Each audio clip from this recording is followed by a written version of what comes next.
and belief of their political worldview, the entire foundation of it, for a guy who really doesn't give a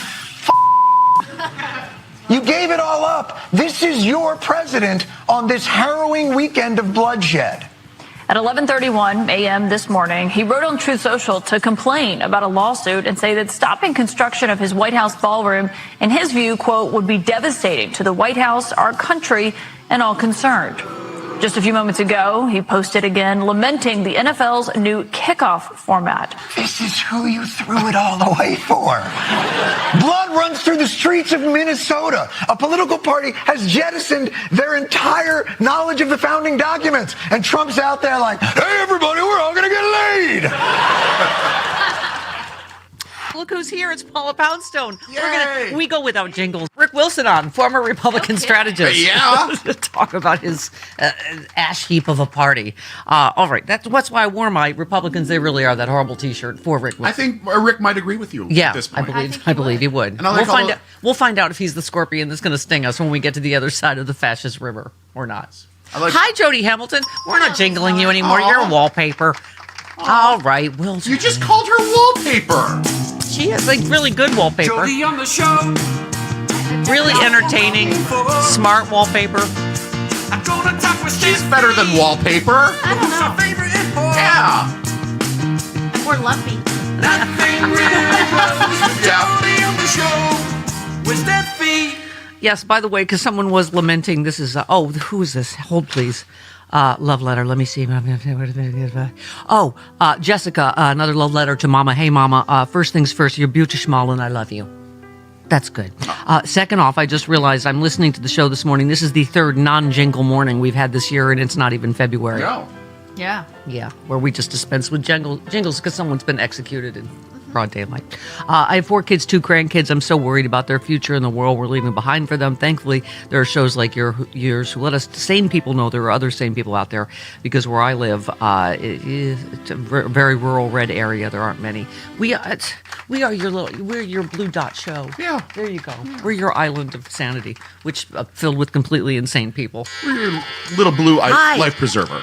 Yes, we're a little blue life preserver. Yeah. Exactly. The good news is, Chris, let's start with... Oh, okay. Uh-oh. I can do this.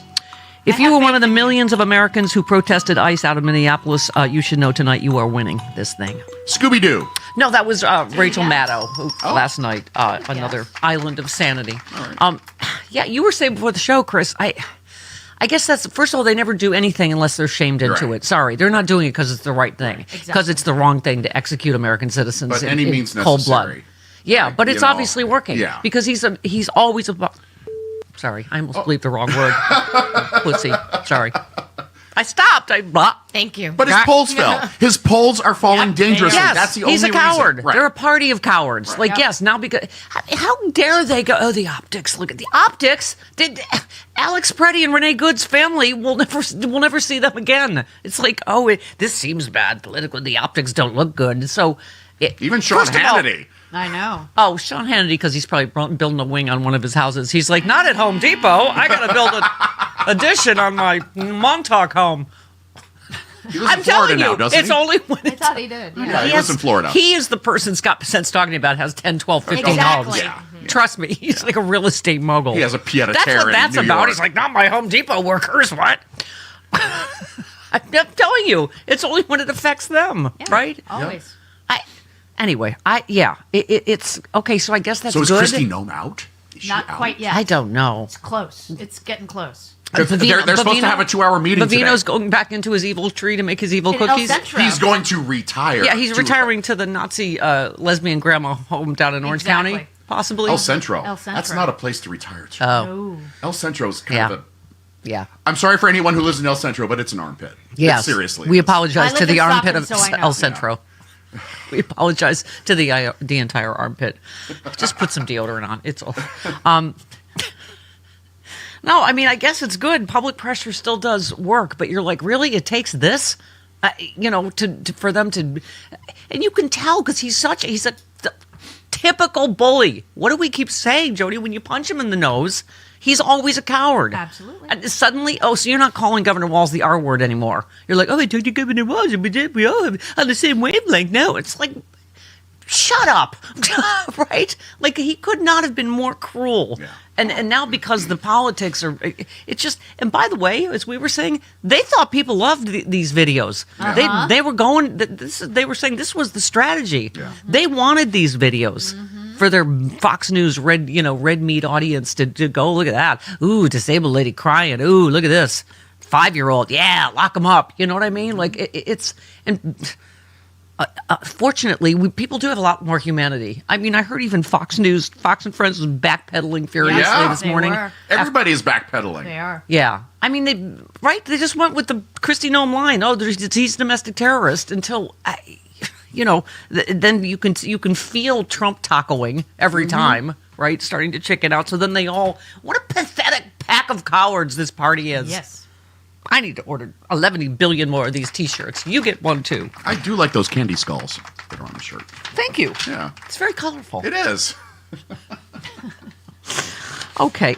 By the way, everybody in Minneapolis, I'm hearing from, is loving our love for them. So thank you. I hope you are surrounded by a big, huge hug of love. I heard from, let's see. Rhonda here, Steph Rhonda here from Minneapolis. My wife and I met you every year at AM 950's Blue State Ball. Yep. Aw. I put people into a blue ball state during that a lot.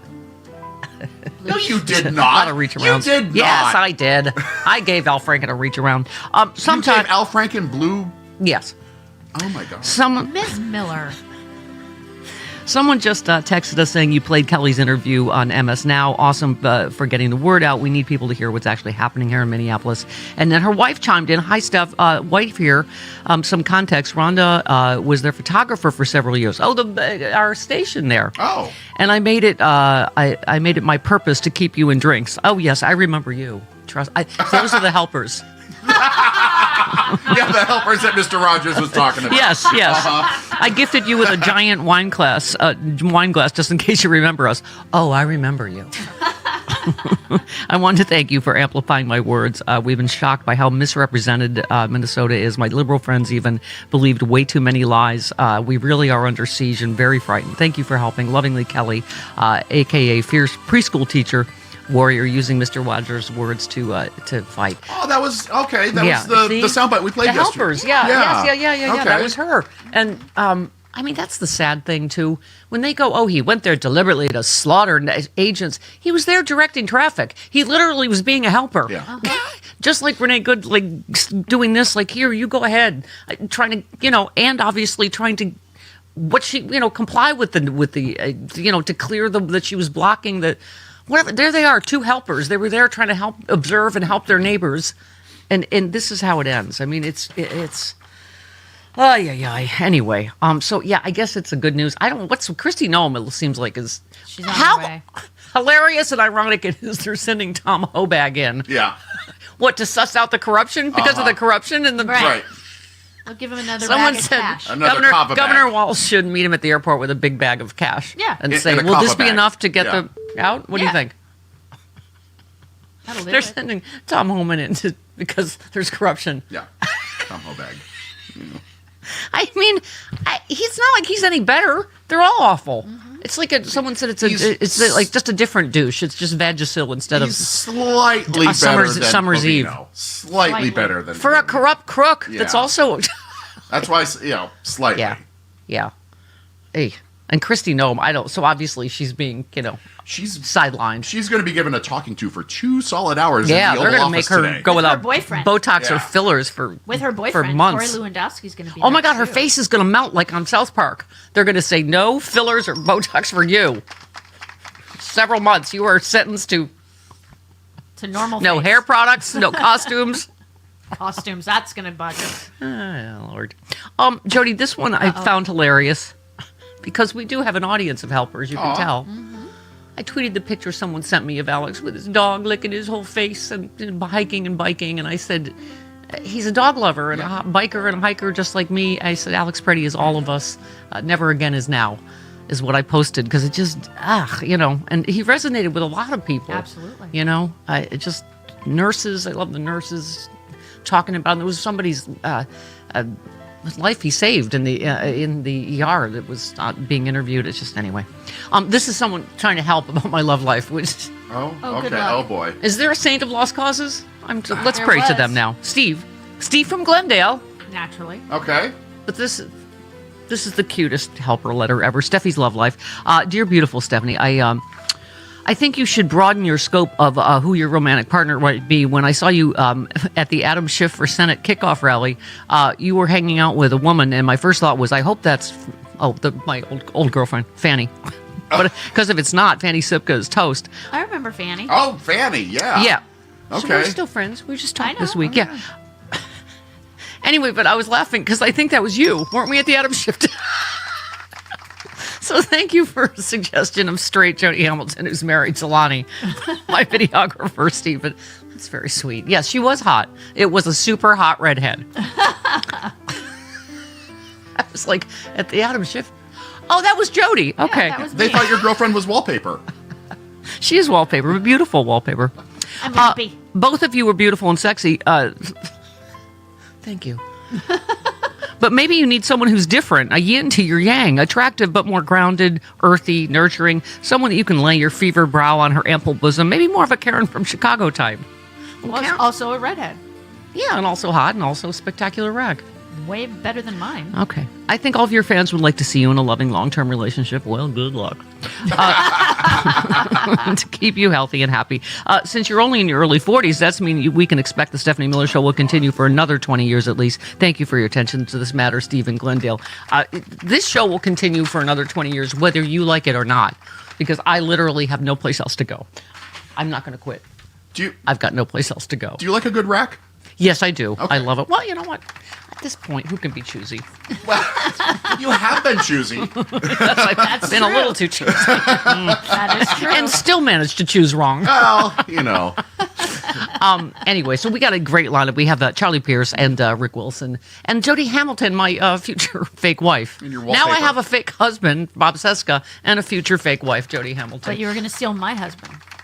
'Cause yes. you're a troll. Well, I'm just a whore, which is bipartisan. You like pretty. Okay. That's what you like. You like pretty. Yes, I do. She likes wallpaper with lumps. All right, I'm going to put on. I'm going to get a dating profile and put that on there now.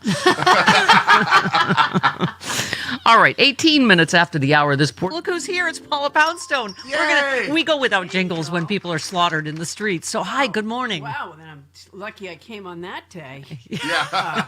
But it's not, it's not the day. It's 2 days later. So we've gone, Yes. well, 2 days. Yeah, 2 days. without Yeah, a right. execution As of far a as we know. citizen. Yeah, As right. far as we know. Yeah. Can I just say, I said this at the top of the show because you know we love you so much. You are hilarious and all that, but you have the heart and soul of an activist. You were the one that told us where the indivisible rallies are. You posted. I just thought it was so perfect. You said, "Dear fascist federal government, you cannot tell me what to see." So this is a tough time for comedy because none of this is funny, but it's. That's where we are. Is they're trying to tell you what you saw? No, it is funny. Okay. The funny part is that we're paying them to shoot us. Yes. That's Yeah. the funny part. That's what See? someone. That's Rude the start pundit. of tax season. That's what Rude Yeah. Pundit just said. Get ready to pay our taxes Yeah. for the government to slaughter us. Yeah, Right? exactly. Yeah. Yeah. So that's the funny part. That's the really well thought out funny part. Yeah. Yeah. It is. No, it's a sitch. It's a situation Yeah. at best. Can I boy, ju- listen, though that.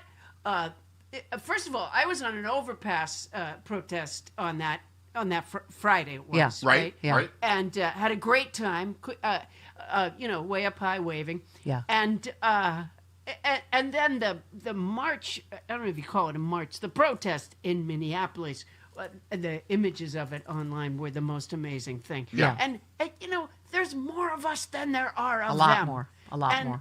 one of the things they showed in Minneapolis was, because I have a friend. Well, Thom Frickman. Tom Frickman. Tom Frickman. One of my lives writers of the disastrous Stephanie Miller late night show. No, in 19... not Tom's fault in any way. Oh, no, not at I all. totally blame Tom for all of it. All of it. He apparently has changed his name and moved to Yes, Minneapolis. as you a do. result. As you do when you're a writer on the Stephanie Miller show in 1995. A lot of them wear like you can tell they got like a fake mustache. Yeah, and wigs. Yeah, it's the comedy relocation program.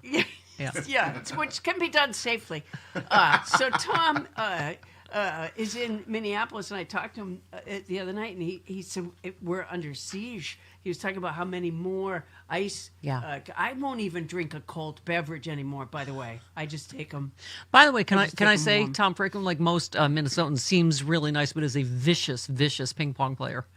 Oh yeah. Yeah. Yeah. I did not see that coming. Yeah. Yeah, he kicked my ass. Yeah.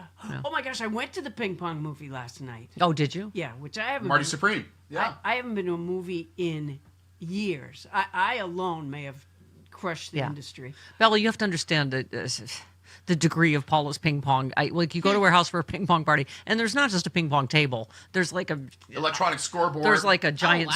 scoreboard, like that you find it, like a stadium. Yeah.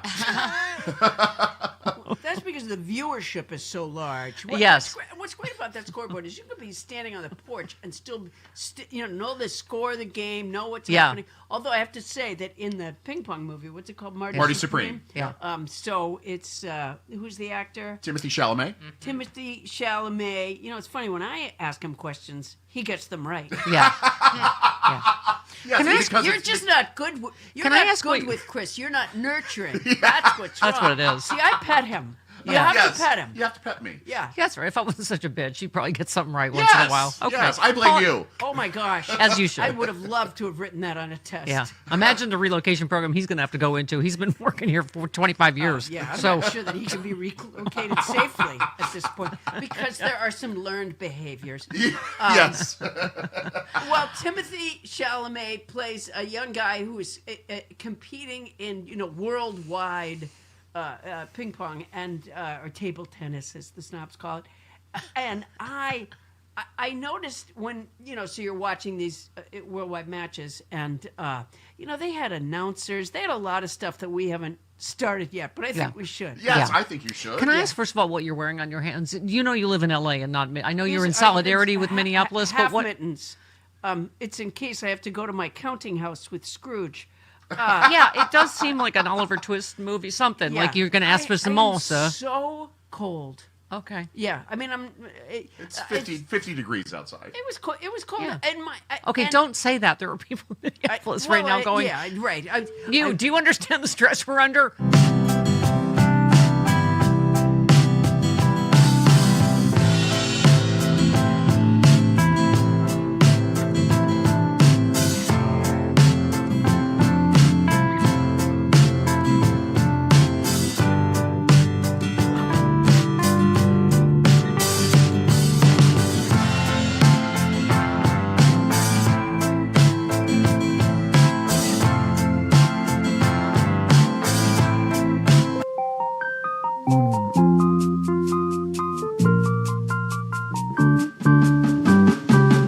We like our fun and we never fight. You can't dance and stay uptight. It's supernatural delight. Stephanie Miller. Dancing in the moonlight. Dancing in the moonlight. Everybody's feeling warm and right. It's such a fine and natural sight. Yeah. Everybody's dancing in the moonlight. Jody Hamilton's here, everybody. Uh-huh. Charlie Pierce and Rick Wilson coming up of Lincoln Project. Yay. Chris says Trump's backpedaling on Minnesota matters and means he is not confident enough to try to impose and enforce a lie on his loyalists. He still feels he must be responsive to media perception and public opinion, and he does not control the narrative. That is a massive setback for an aspiring authoritarian. he's So let's only take been- the wins this morning. Take the W. He's only ever been concerned about Yeah. how he appears in the media. Absolutely. Yeah. That's the only Yeah. thing that drives Ratings, him. Yeah. poll numbers, that's all I And that's Yeah. all he cares about. Cold-blooded murder. He doesn't Yeah. care. No, It's couldn't just, care less. yeah. We can always count on him being a giant. See, that's the only thing we can always count on. Taco. Yeah. Speaking of Karen in Chicago and her spectacular rack. Oh, hi, Karen. Hi. Hi, good morning. So in light of the fact that we have Rick Wilson coming up, this may be an unwelcome observation. I am at the stage of anger in my grief over the American carnage that we are witnessing. Yeah. And I'm going to say this. Stuart Stevens is the only never Trump Republican that I have heard come out and speak honestly and say that it was all a lie. Yeah. You know, Mary Trump wrote a book, Reckoning. I'm just wondering if any of these never Trump Charlie Pierce will go off on us having Rick Wilson on. Oh, yeah. He's part of how we got here. No, but this is, I will take anybody in this foxhole. I get it. No, and I get it. And I'm with you there. Like, it's going to take all hands on deck. But, you know, this is the thing. They're trotted out as the authority. But this is, for all of us that have been paying attention to the Republican Party, it didn't start with Fox, with Trump. Fox News has been radicalizing the base. The Republican Party has only been as good as the base that they have helped radicalize. I mean, I've never Fox heard News, any one of them speak to that. Fox News hosts are the paid agitators. Absolutely. I mean, and it's just pathetic how they got their marching orders. Karen, to your point, Stuart Stevens said, "Wow, after a couple of days of Fox News slandering Alex Preedy, Fox News is in full retreat this morning. Their lies weren't working. Too many people were believing their own eyes." Not what Fox News and Trump were telling them. Plus, they were going to get their pantsuit off yet again for defamation. They've gone from slandering Alex Preedy to talking about how Trump can save face. ICE in Minneapolis has been both a tragedy and a major political mistake by Trump, is what they're saying. I mean, the fact that they're reducing this to politics too. It's like, oh, this is bad for Republicans. Right, but I'm breathlessly waiting for the Republicans to start climbing on board with the Democrats and calling for impeachment of Kristi Noem and calling for impeachment of Donald Trump. They are criminals. They need to be held accountable, and the Republicans are not stepping up. Right, and defunding ICE. I mean, Jody. Oops, sorry, I hung up on someone else by accident. Oh, no. Whoever that was, call back. I'm sorry. I hit the wrong button. But I was saying they all talk about like, oh, you're going to get Democrats. They're going to get in this trap of defunding the police again. Defunding ICE is not the same as defunding the police. They were able to fearmonger about that by going, oh, if you're getting attacked, or who are you going to call? Nobody's, someone's breaking into your house. The cops aren't there. ICE, as it exists now, it is just a complete, domestic terrorist force. They are not, it's nothing that people need to go, oh, I'd be afraid if we defunded. This needs to absolutely be, Obama was ripped the down to the deporter-in-chief, studs. and he never did this. What's that? Obama was the deporter in chief. Remember? Yeah. They literally called him that Yeah. because he deported a lot of people. His DOJ and his ICE deported a lot of people, but they never did it like this. Right. Yeah. Chris, Okay. I have faith in who you. said the Nazis ultimately? It won't matter. The Nazis ultimately lost. Nazi ideology was outlawed through denazification. One day we will see the demagification of this country. You know what else happened? Leaders of the Nazi regime were prosecuted and tried as war criminals. Scrappy Doo. No, that was Charlemagne the God. Oh. The God. Yes, I am Stephanie the Miller. deity. Something. We haven't worked that out yet. Stephanie the Queen. Yeah, There it something. is. The. No, it needs to be more religious. The Stallion. Thank you. Okay, Bella has dubbed me Stephanie the Stallion. The. Whatever. Don't question my Riz. 29. That's the only thing I question about you. 29 minutes after the hour.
First of all, I ask that we have a fair and independent investigation into the murder of both Renee Good and Alex, and that we have to be able to do that. And he said, we'll look at that. We'll take a look at that. And I said, we just have to reduce these numbers. We started out with that, and he pledged that, look, I'm going to send Thom Holman in. We'll do things differently. That wasn't a lot of... Just different kind of douche is all. He didn't promise a lot. He said, "Yeah, we'll look into an investigation." Yeah, that's not a promise. But it's just this, again, typical bully, right? Like, just started with name calling and just blaming Waltz for everything, calling him the R word, blah blah blah. And now because he's losing politically, he's like, "I had a really good call with Governor Waltz today. Oh, we really see eye to eye." Like, now he's trying to use Governor Waltz's political.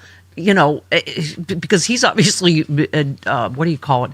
The people of Minnesota love Governor Waltz. So now he's trying to, it's always reflected glory with him. Oh, now he's Governor Waltz's best friend? What a douche. And then Minneapolis Mayor Jacob Frey posted that he'd spoken with Trump, pushed for the federal government to end its immigration crackdown in his city, and said that the president agreed the present situation can't continue. Yes, politically, it can't continue for Trump. That's what it all comes down to. So he said some federal agents will be leaving the area tomorrow. I'll continue pushing for the rest involved in this operation to go. And then there's Trump. I just had a good conversation with Mayor Jacob Frey of Minneapolis. They just were calling them terrorists, right? And it's their fault, and they're the ones inciting violence 2 days ago. Aren't they technically? Huh? Yeah. Aren't they still under investigation? Yeah. Oh, right. And the subpoenas. Yeah. Great. Are you going to withdraw the ridiculous subpoenas for your latest vindictive prosecution? I mean, it's so insane. Thom Holman will be waiting with him tomorrow to continue the discussion. Thank you for your attention to this matter, President Donald J. Trump. Oh, isn't he a cooperative chipmunk now? He really isn't he? is. Oh, he's just so lovely now. It's so weird. I know. After you. Oh no, after you. No, after you. You first. You first. Thank you. Wow. Speaking of wow, we have to talk to Rick Wilson about this, but talk about the political shockwaves, right? So, the lawyer for the ICE agent who killed Renee Good was going to run for governor as a Republican. He just dropped his bid. Minnesota gubernatorial candidate Chris Medell, am I saying that right? Minneapolis attorney who provided legal support to the ICE agents who shot and killed Renee Good, ended his GOP campaign in a surprise video announcement. He called the recent ICE operation in the Twin Cities an unmitigated disaster. Wow. He said, "I cannot support the National Republicans' stated retribution on the citizens of our state, nor can I count myself as a member of a party that would do so." Wow. Wow. That's in the Rick Wilson stack for today. Yeah, you cannot. I'm sorry. You can't be a decent human and support this version of the Republican Party. Right? Anita in San Antonio. How are you feeling, Angel? I'm feeling great. Well, I mean, as great as anybody can feel right now. Yeah. But I'm healthy, so that's good. Okay, good. But thank you for asking. Yeah. Jon Stewart said something about how they Republicans gave up their beliefs for Trump. No, Donald Trump just exposed them for never really believing any of that. Yeah. They don't believe in the Second Amendment. They don't believe in free speech, just like they don't believe in deficits or strong national security or law and order or any of that stuff that they claim to believe in. Those are just marketing tools for the Republicans. Right. Yeah. No, I mean, they on a whim are like, are we for states' rights anymore? No, we're not for small government. No, never mind. I mean, they just none of that. They don't believe anything. Yeah. They just say it to get elected. Mm-hmm. Yep. Yeah. Oh, yeah. Exactly. Yeah. Well, I mean, look at them on their, these are all your Second Amendment folks, right? I mean, it's just how fast did it take us all to say Kyle Rittenhouse, January 6th? It's like, are you kidding me?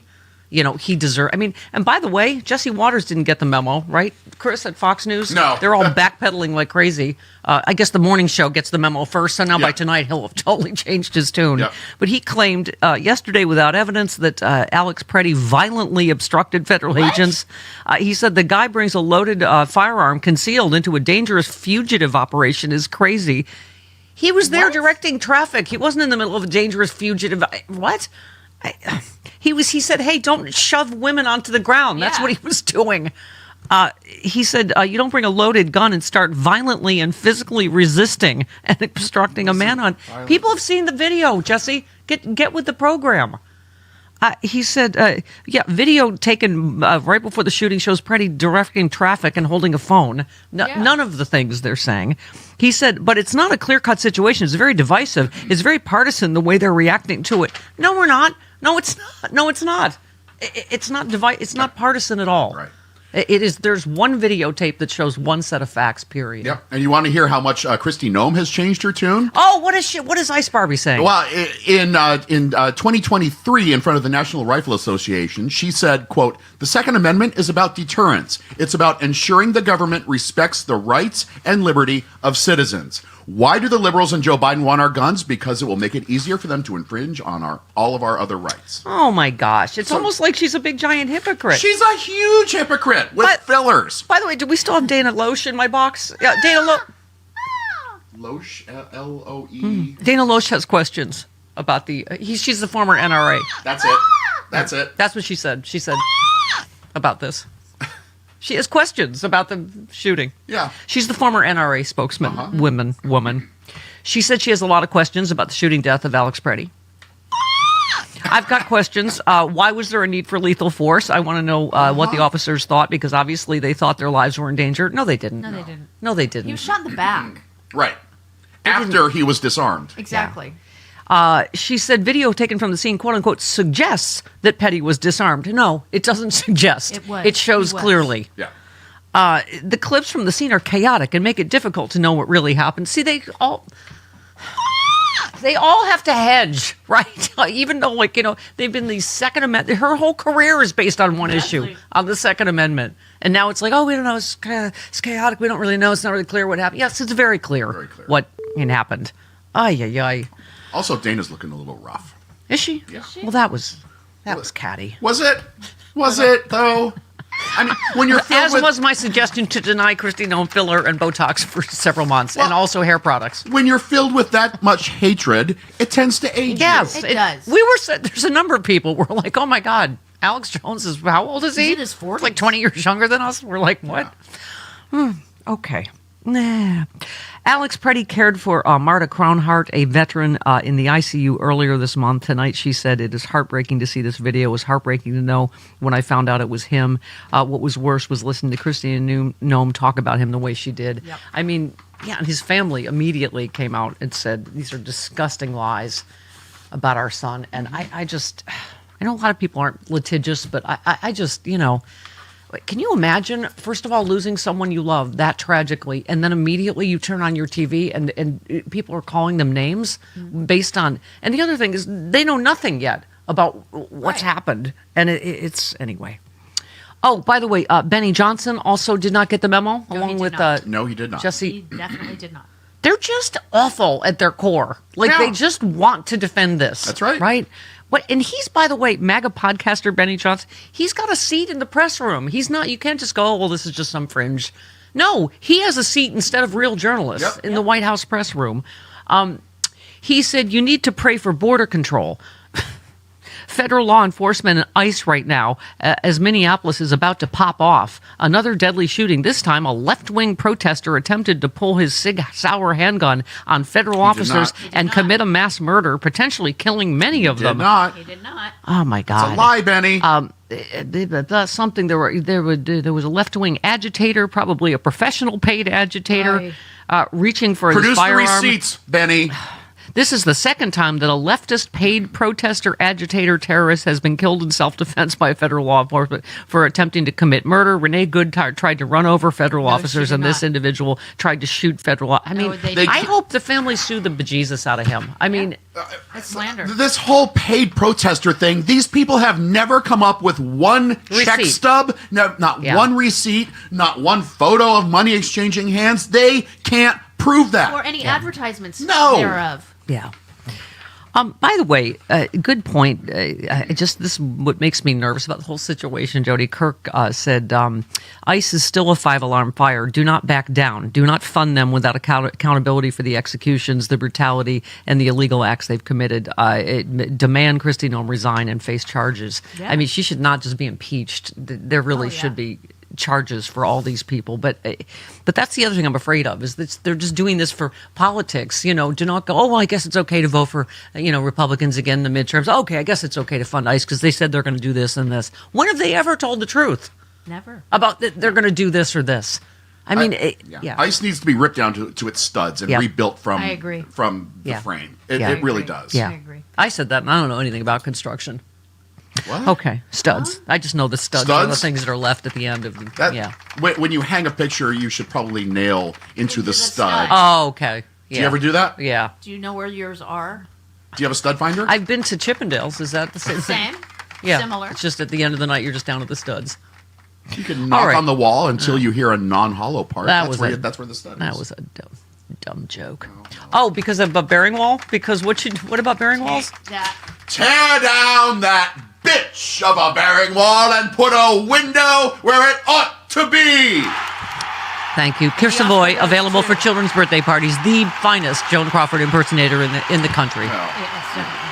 I have my talents. Faye Dunaway version of Joan Crawford. Yes. That's it. That is Faye Dunaway as Joan Crawford. That's Right. not That's the Joan only Crawford. thing that matters. It's Chris doing Faye Dunaway doing Joan Crawford. Doesn't matter. It's magic. It's pure magic. Right, Seth, Homo of Hope? Hey, homos, wallpaper on the show and Bella with a Z. Hey, I love to nail into the studs. Okay, so I don't know, Steph, if you watched The Sopranos, but there was this iconic scene where they're driving Adriana she thinks to see her boyfriend, take her boyfriend Christopher. Let's get in the car. It's like when Christy Nome takes her puppy for a ride. Come on, let's go. That's what I'm saying. That's what I'm saying. Is it bad that I feel when they drive her to this meeting today, they should be driving her to the gravel pit where she shot cricket? We're going to the dog park, not the gravel pit. Come on, get in. Be squee.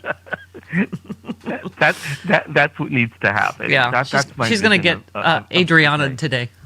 Right, God. Right, Christopher? That's funny. I never watched The Sopranos. You're fired again. Okay. I didn't either. Yeah. Christopher was her boyfriend. Mafia stories don't really. It was fantastic. All right, I don't know. My girlfriend at the time was a fantastic Italian chef, and so it was just a whole night. It was a whole thing. I turn away for the violence, and I turn back for the good acting. It's my technique. I like Edie Falco. Mm-hmm. Yes, she is fantastic, as was James Gandolfini. Yeah. Amazing acting. Mm-hmm. Yeah. Okay. And Lorraine Bracco. I like her. Yes, fantastic. Yeah. Okay. All right. Everybody settle. 46 minutes after the hour of this. Max, I was, just following you on social media all weekend knowing you were going to be on today, but you just, you hit all the points. You said, you retweeted someone who said the NRA is hedging, so are the libertarians. Alex Jones is telling people to trust the government. The year is 2026. You said these are the same people who breathlessly champion the Second Amendment as an unquestionable individual right, which required no explanation or justification. And you just said we are now watching ICE grow bolder and how openly they execute American citizens. So here we are. You said the GOP went from back the blue to refusing local police access to ICE's latest murder scene pretty damn fast. I mean, they literally physically, Max, were trying to keep the police out. They're being ordered by a judge not to destroy evidence. But, obviously the witnesses, everybody, that you need to talk to, they're doing everything. The cover-up started immediately, didn't it? Yeah, and the shift in this as a policy-focused person to me is fascinating because for years under Trump in the first term, police officers and local police departments were some of the biggest supporters of ICE. And now we're seeing those sheriffs and these chiefs of police in Minneapolis and nationwide starting to say that they are uncomfortable with how far this has gone, that ICE is now preventing them from doing their jobs, and that effectively ICE now views itself as above the police. They don't need to answer for the things they do, the people they kill, the people that they disappear. And this is making it unsafe in communities where now the common denominator of who is making these communities unsafe isn't immigrants. It's the ICE agents who are coming in from out of state and terrorizing American citizens. And Max, I keep saying, you're obviously a political strategist, but to even talk about this as politics and not just humanity feels wrong, and yet here we are. I mean, you said this new poll shows ICE is unpopular with voters now. Do you really think Donald Trump cares about your poll? Put the poll in front of your face. See if it stops an ICE bullet. You're way past the point where Trump pretends to care what people want. This is exactly the autocratic society Trump promised during the campaigns, the America his voters want. The idea that the GOP could change Trump's ICE policy even if they wanted to is absurd.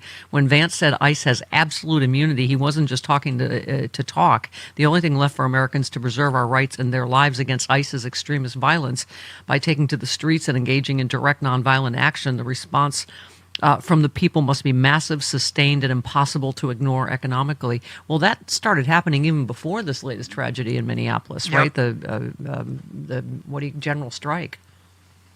And we've seen now, especially with this latest execution, that this is really breaking through.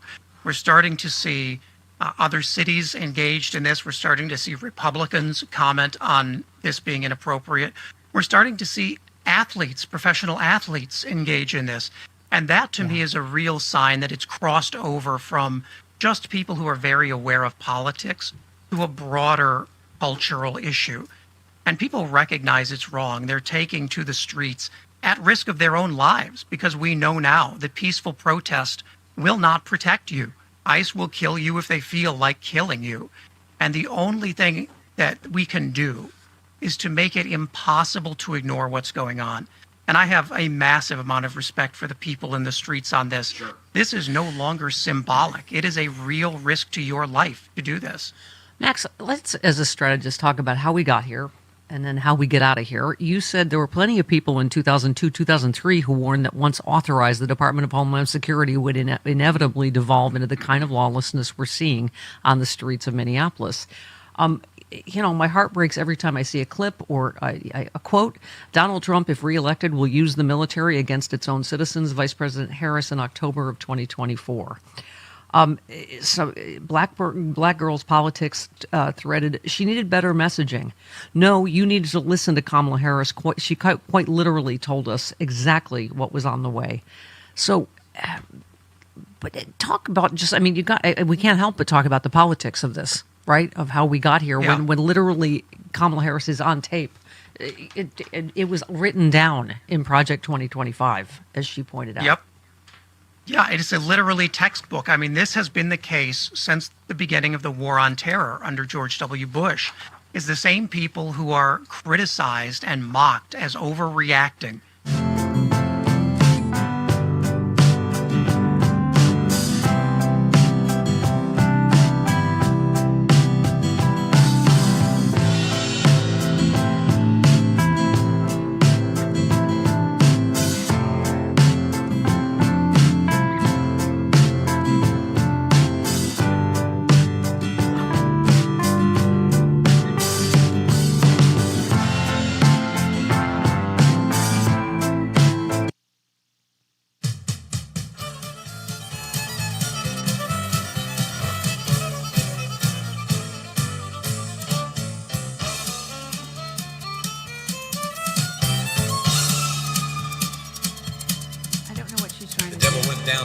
Stephanie Miller. He was looking for a soul to steal. He was in a bind because he was way behind and he was willing to make a deal.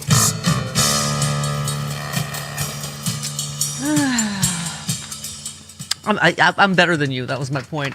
Bet a fiddle of gold against your soul because I think I'm better than you. I was playing it under my... Is that how you hired me? Yeah, I was under my feet, That's how you got me to come That back? was some fancy fiddle playing. That was some fancy fiddle. Yeah. Okay, Christopher, who said... He's better at guessing than fiddle playing. All right. Who said because there is nothing more dangerous to a regime predicated on lies than witnesses who capture the truth? Velma. No, that was close. It was Jon Stewart. Oh, okay. Yeah, you were saying, even John Fetterman. I'm like, is it safe now to come out and say it's wrong to shoot at unarmed citizens several times on camera? Oh, really? Oh, good. I'm glad people are, that takes some political courage to say that's wrong. That should stop.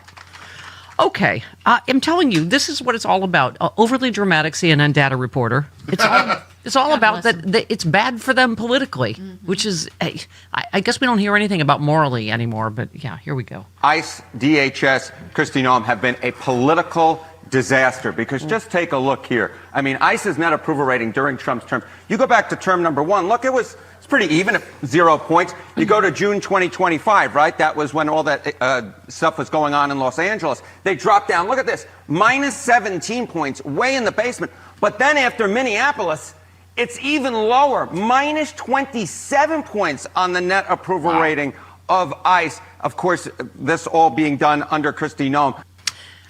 And the problem is they're all awful. Like, honestly, you're like, so, because as usual, he has no loyalty to anybody. So if Kristi Noem's hurting him politically, of course he'll dump her. But Thom Hartmann is corrupt. It's on tape how corrupt Thom Hartmann is. Yeah. I mean, and by the way, they've all been saying the same thing, from Trump to Vance to Patel to Stephen Miller. They've all said the same thing. The name calling that, they're domestic terrorists, they're murderers, they're blah, blah, blah. So getting rid of Kristi Noem is just, cosmetic, if you don't mind. Hey, that's funny. That was right? Good. See what I did there? I am impressed. I didn't really even think about that. That just came out. Just, okay. Yeah, Good. That was good. Well done. It's a cosmetic Atta change. girl. Okay, one more. Harry Ann. During Trump's first term, look where it was in late 2017, right around this point. 59%. That's pretty gosh darn good. But look at where it is now in Trump term number 2. By late last year, it was down to 42%. So this is the same story that we're seeing no matter which poll question we look at. The popularity of ICE, of DHS, has completely fallen under the second Trump term, the second Trump administration, where what we were seeing during Trump's term number 1 was, hey, ICE, DHS, pretty popular, certainly not unpopular, but all the actions in Minneapolis, in Los Angeles, in these major American cities have been very much rejected by the American people. It has been a political disaster for the second Trump administration. Yep. Let's say it again. There are a lot more of us than them. Yep. And we just have to keep this up. We've got to turn out in massive numbers. Joe Walsh, our friend, said, Trump's America is a place of fear, cruelty, and lawlessness. It's a place of division and hate. We must not be Trump's America. We must not. And I think that's what people are saying in the streets of America loudly, Let's go to Chris in Minneapolis. Hey, Chris. Hello, Chris. Good morning from the frozen tundra. Yeah, hi. I think it's remarkable. That he who must not be named has gone from wanting to send 1,500 active military to Minnesota to declaring victory and running away. Yeah. I was at the Minneapolis-St. Paul airport this past Friday, doing the protest and whatnot, and it was remarkable. I could see fear giving way to hope and anger giving way to courage. Yeah. I think the people of Minnesota are really showing the people what courage really looks like. Yeah, they are modeling it for the rest of the country. It's the thing I always say, Chris, about courage is contagious and so is cowardice. And Minnesotans have been so courageous. It makes me tear up sometimes. It really does. And not just from the cold. Because I've been in that cold. Yeah. When your snot freezes. Oh, God. Yeah, it's not fun. Yeah. No, go ahead. About 1,000 people at the airport, about 50,000 people downtown, 100 people did some civil disobedience at the airport, and what they were arrested by police officers from Bloomington and Eden Prairie and whatnot, and the contrast with how ICE does business is remarkable, Yeah. Yep, absolutely.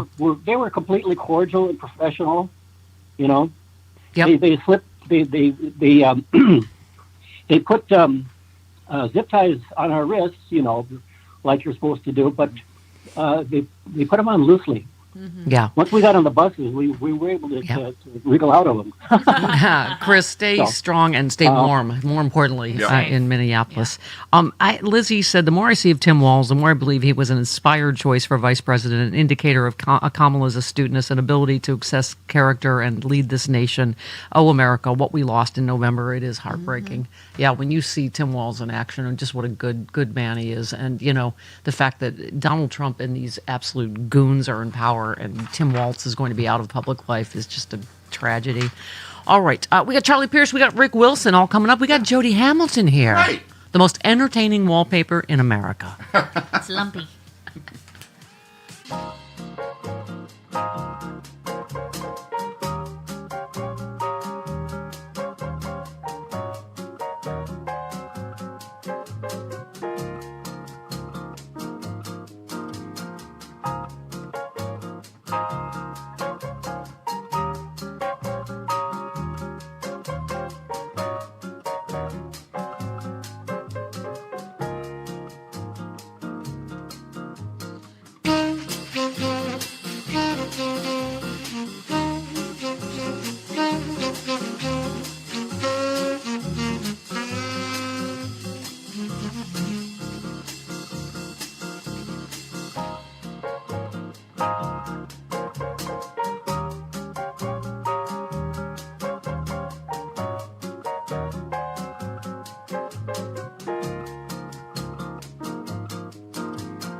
The Stephanie Miller Show. To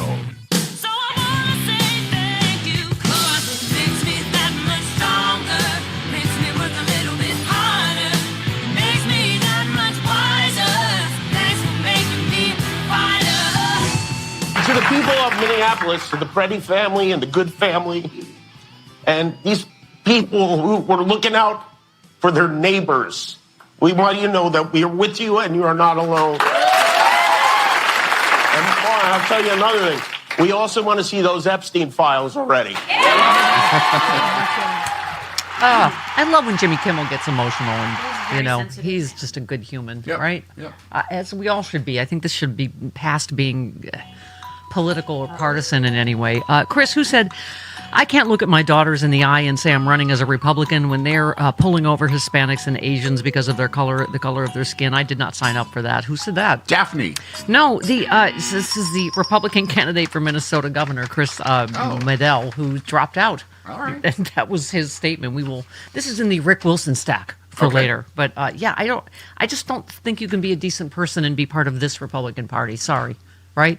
We were saying, no offense, my dear friend Sean Hannity, but I'm telling you, it's only when it affects them. Because I know that. So he said, so I think, some of the optics, first of all, that they're talking about it like optics and not human beings. Secondly, because he knows this is disastrous for the Republican Party, which it should be. Right, but he said, I think going to the Home Depot and arresting people, that's not a good idea. That's because somebody's building an extension on one of their 14 houses, right? But this is what, people like him are saying, where's all my labor, right? Yeah. I didn't think they were taking them. He said, I don't think that people, if you're working at a place, you're not the immediate problem. At a place, he means at one of his 15 homes. Right. He said there's got to be a program where people get to come forward. I think then they should be given transportation home. They can get a check for, $2,000, and then they can apply to come back to the country legally. He goes on and on. He's describing comprehensive immigration reform, which Republicans have stopped for 11 billion years now. And we can talk to Rick Wilson about that. You're describing comprehensive immigration reform, which they always vote against because they want this as a political football. It's only now the political football has turned against them that they're suddenly like, oh, we didn't mean like this. Yes, you did. You were the ones holding mass deportation now signs and thinking, people are going to love this is red meat, these, crying, women and children and, being tackled in the Home Depot parking lot. Like, it's only because the political winds have shifted that they're suddenly, Sandy in Albuquerque says, hey, Steph, thanks for the shout out to Randy Rhodes last week in a reference to a recent caller who said things might change because now they're killing white people. As Randy used to say, we're all black now. Just a reminder, Randy's birthday is Wednesday. Let's all wish her a happy birthday and a fabulous year ahead. Like many others, I miss my friend Randy. Yep, she is back in the fight. Support her Substack. She's still the smartest girl in America. But yeah, it's... we need every voice in this fight right now. We really do. Keith Ellison, who we love, we've had on this show for 11 billion years. Yeah. The Pam Bondi letter kind of reveals what this is all about. This is not about fraud, and it's not even about immigration, and it's certainly not about law enforcement. It's about handing over documents of the state of Minnesota, private information, including voting information, to the federal government. That's what this is about. And that's why we're fighting it. Good. Yeah. By the way, were you here when he was so awesome when he was a congressman? Remember the song Snap, We've Got the Power? Yes. I was here. Yeah. Do you remember? He was just preaching. He was getting all whipped up and we kept playing, we got the power, because he was trying to tell people, you've got the power. That's right. And this is what he's talking about. This is about voting. Yeah. Anyway, Governor Andy Beshear. Well, the first thing we have to do is demand that they pull these officers out of all of our cities and that they fully retrain every single one of them. They are operating with aggressive tactics that are not appropriate for law enforcement. They are not following our Constitution. Sorry, I was calling an audible springtime. Okay, thank you. Chris says, Greg Bavino said there are consequences for people calling ICE the Gestapo. It appears those consequences are ICE acting even more like the Gestapo. Exactly. Yeah. Springtime for Trump and America. Yeah, it might be springtime, but winter's coming. And Greg Bovino's going back into his evil tree to make evil cookies. In El Centro. He's about 4 inches tall, for those of you He's that haven't. so tiny. Yeah. Yes, he's going to, what are they saying? Reassigned something? Yes, Did he's being- KKK retiring. Caroline Levitt say, what was her latest lie about? Do we have? Yeah, 8. Oh, sure. Go ahead. Mr. Bovino is a wonderful man, and Is he's he? a great professional. Uh-huh. He is going to very much continue to lead Customs and Border Patrol throughout and across the country. Mr. Holman will be the main point of contact on the ground in Minneapolis. Oh, I see. They're going to move him down into storage room B. Yes. Will he keep his stapler, do you think? It's a tiny, tiny stapler. It's one of those the mini staplers. You know what I mean? When you put mini stapler. Remember? Not a full-size stapler, just a little tiny one. The kind you could like a keep little in your travel backpack. stapler. Yeah. You Yeah. kept that in your backpack. Yeah, exactly. Tiny little things. It's not. All right. We don't know where our office sound bites are, but they are going need to go Here we ahead go. and move you downstairs into storage B. Uh-huh.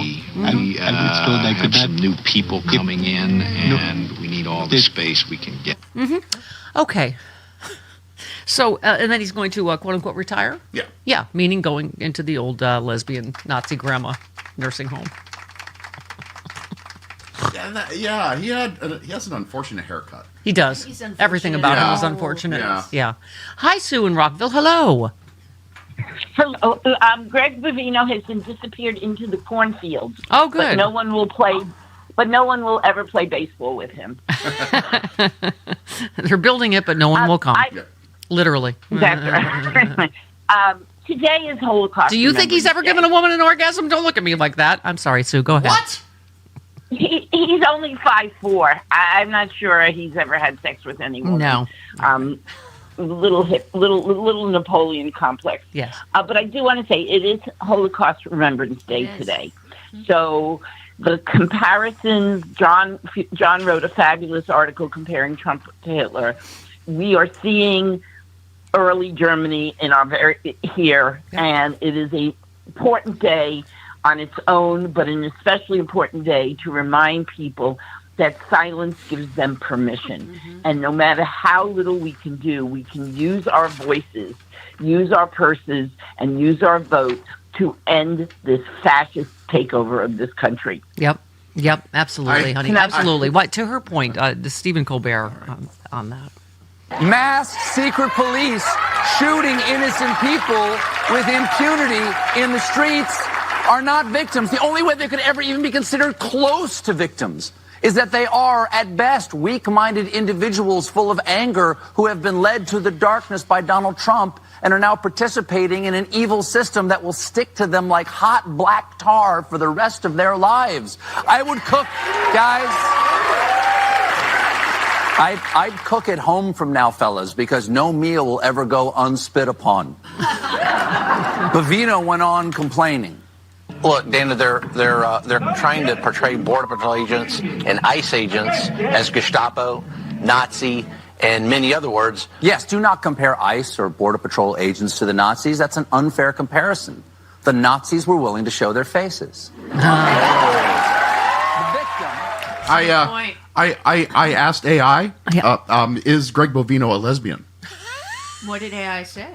Based on the provided search results, there is no indication that Gregory Bovino, a senior U.S. border official, is a lesbian. The search results show that social media users have made derogatory comments and jokes about his appearance, with some comparing him to an aging lesbian. Aging Nazi lesbian grandma. Yeah. Okay. If you say it enough, AI will just bend to your will. Yes. And then the source will be the Stephanie Miller Show. Oh, right, okay. By the way, Barbara says ICE, have killed 9 Americans in 2026. That's just over 3 weeks. And then, she said the Stephanie Miller Show, place to hear sanity and gather in a common square. I hope so. If we do any service, is that people feel like I need to gather and go, am I crazy? And, am I alone in this? Cindy said, can't wait for the show to begin this morning. This is where I come to keep my sanity and humanity. That's a good one. Not Hannity, a place to keep your sanity and humanity. Let's get on that, Bella. Let's get a Stephanie Miller drop going. Okay. Okay. I have a Hero of Democracy segment. Okay. I believe this would be Caitlin Collins. Okay. I feel like, I'm hoping that Minneapolis and Minnesota is inspiring courage in a lot of people in the media and politicians and, whatever it takes. Because I thought this was a perfect, just exchange. She said, so to J.D. Vance. She said, so you agree that people who break in and vandalize a building should be prosecuted? J.D. Vance, yes. A reporter, okay, I'm just checking because you helped raise money for people who did so on January 6th. Oh, that's what I'm talking about. Nation from the clutches of fascist idiocracy, we proudly present Heroes of Democracy. Oh, it's Vicky in Villa Park. Hey, Vicky. Hey, good morning. Okay. I don't think people, they're trying to say like that Alex went and was starting trouble. And you don't understand these cities when you're under siege. I'm like a mile away at least from any kind of apartment building. And ICE was going up and down my street the other day. Yeah. Oh, boy. And you can believe if I saw one of my neighbors getting dragged out of their house by a bunch of masked thugs, the least I would do is go outside and film it. Yeah. And the facility in Broadview, Illinois, that everybody hears about, it is on an exit ramp for a major artery called the Eisenhower 290. People might have heard of it. Right. If you're getting off on that street, you're winding through this little neighborhood and you're ducked right on where they've got all this stuff going on, where they're bringing people in, people are protesting. And I've been there. You can see people coming off the highway. They don't know what the heck's going on. Yeah. And all of a sudden, they're in the middle of it. Yeah. And the one time I was there, the people who were trying to help direct traffic, because it was such a confusing situation, were getting arrested by ICE. Yeah. And by state troopers. They're framing this. They're creating a problem. Right. I can't tell you how awful it feels. Yeah, no, Vicky, we've been saying that Renee and Alex were clearly the helpers. They were there to try to help their neighbors. She was trying to get out of the way. She was directing other people to go ahead to try to clear the clock. He's obviously just trying to help a woman that fell down, not fell down. They shoved her down. Yeah. I mean, he was trying to help. He was there directing traffic earlier. I get confused about. Yeah. People who are not involved in protesting in any way, who might have opposite feelings on this issue, if you want to call it that, they're getting caught up in it. Yeah. And, I mean, we've seen that. But, like, when they put their detention facility for the city of Chicago on an exit ramp for a major artery, it's like asking for trouble. Right. Yeah. That's what we keep saying. These observers, Jody, they're there to try to keep calm on both sides. Mm-hmm. They're there to try to help their friends and neighbors.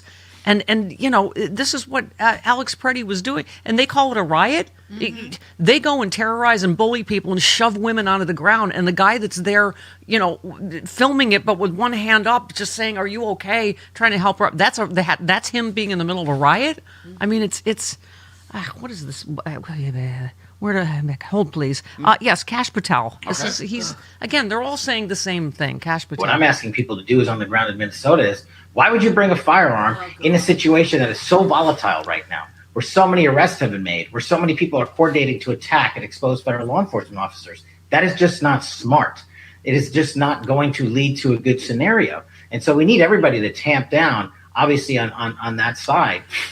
They're bringing a firearm to protect themselves against the tyrannical government. He is on tape. Yes. Talking about what a hero Kyle Rittenhouse exactly. is. They pardoned the January 6th terrorists who brought a lot of weapons, and Trump encouraged and wanted them to take down the magnometers because he knew they weren't here to hurt me, meaning he knew they were there to hurt someone else. Magnetometers. What did I say? Magnometers. Right. You know my point is. Mags. I should have just said mags. I should have stopped mags, yes. I was ahead. All right. Charlie Pierce coming up and Rick Wilson of the Lincoln Project 20 minutes after the hour. Your piece is just another execution by death squad in Minneapolis. I think that's the thing is we're all sort of like, how do we function normally with this going on? Yeah. It's becoming more and more difficult. It's becoming harder to think about how we are supposed to. We're all about to do our taxes. Yeah. We're about to have, give them government money to keep executing us. with the federal government that most of us have for the entire year. And I'm sitting there thinking, I don't want to fund this. I don't want to, I know I already am by what's taken out, but I don't want to continue to fund it and pay extra to do it. I don't want, and we're all sort of trapped. I mean, we talk a good game about leaving the United States, but we're trapped here, and we don't want to think about that we're trapped. Yeah. We want to think that we are active citizens that have agency and can do something. Yeah. Well, and, that's the inspirational stuff that we get from Minneapolis and from Chicago and from LA and from, other places. Yeah. Yeah, and protests were everywhere yesterday. I mean, Rude, as the mild-mannered professor that you are, you just distilled it in a way I think is valuable. As you said, as I said nearly a year ago, it's clarifying when you decide those doing harm are simply evil. You stop looking for explanations for their terrible violence or goals for their open criminality, and you accept that sometimes people are just evil and should be treated like they're evil. You said we're 1 year into this, right? And we're reaping the whirlwind of evil he and his monstrous enablers commit. It is killing this country in ways big and small. Ain't that the truth? It's I mean, it's almost like surviving this, not just physically, but emotionally, psychically, as a country, is our only goal, right? Well, and that's the point of this violence is to make those of us that are inclined to resist to sit here and go and think, well, maybe I just want to keep my head down and not do anything. But honestly, I'm gonna go get trained as an ICE observer. By the way, it's just pissed me off more. Yes, and that's the other thing. There's your classic good guy with a gun. There's your good guy with a gun, Second Amendment people, and when he's dead. I mean, you said, and I'm curious to think where we are. You said this weekend we saw the end of the beginning or the beginning of the end of the Trump administration's barbaric war against immigrants and anyone who opposes that war. So you said the videos of Preddy's killing shot as many as 10 times while on his knees. And then in the back, left no room at all for which you could squeeze your ideological blinders. It was clear the gun Preddy was legally carrying was taken from him before the shooting and that he never had it in his hand to threaten the BP officers who had shoved a woman to the ground and pepper sprayed her and Petty. It doesn't help the disinformation campaign in full swing now that Preddy was an ICU nurse at a VA hospital, beloved by his coworkers and patients. Every single video analysis shows he was filming ICE and BP actions as a legal observer, not interfering in any way. I'm not, I don't even, Trump is sending Thom Homan, so that'll make everything better. Yeah. It seemed, someone was saying online that it seems like he's sidelining Kristi Noem and bringing in Thom Homan to take over. Well, even, what was the thing after Renee Good? He reportedly, privately doesn't like the optics. So it's not the actual slaughtering of American citizens. It's just, it doesn't look, it's kind of, doesn't look good. Right. Well, but if that's what it takes to end this, then let that be it. If that's what it takes to get them out of there. I also love that he made this proposal, Trump, well, you know what? If Fry and Walz and all Democrats send me their criminal illegal aliens, and it's like, well, and if they round them up and if they allow them to be arrested, the criminal ones, the really violent criminal ones, and I'm like, oh, so you mean do what every other president before you has ever done, right, and didn't move on to just to just racial profiling everyone. Yeah, and now we're down in society to who turns people in and who hides them in their attic, right? You said it was a mob hit. Just like Renee Good. I mean, absolutely was an execution. And by the way, the family had to do the autopsy of Renee Good because there's no actual investigations where we know that it was absolutely just an execution, that she could have survived the first couple shots. He then executed her with a shot to the head. I mean...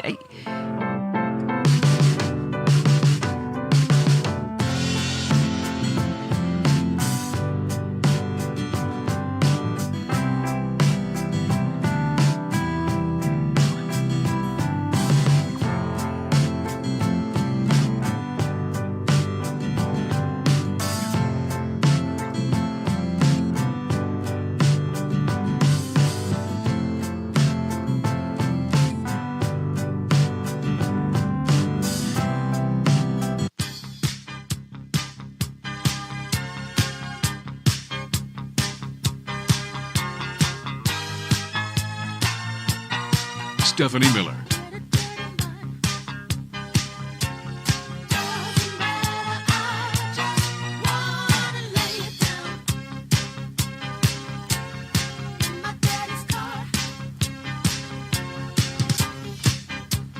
Oh, I went on a meetup hike this weekend, and you could tell it was all old people because we were having old people car talk.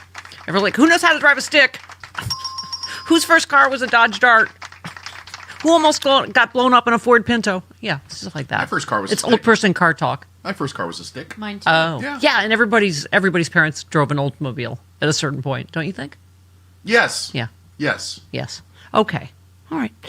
This completes old person car talk. And now That story about a bear. And now Caroline Levitt, Oh, God. because Bella can't get it. The president supports the Second Amendment rights of law-abiding American citizens. Absolutely.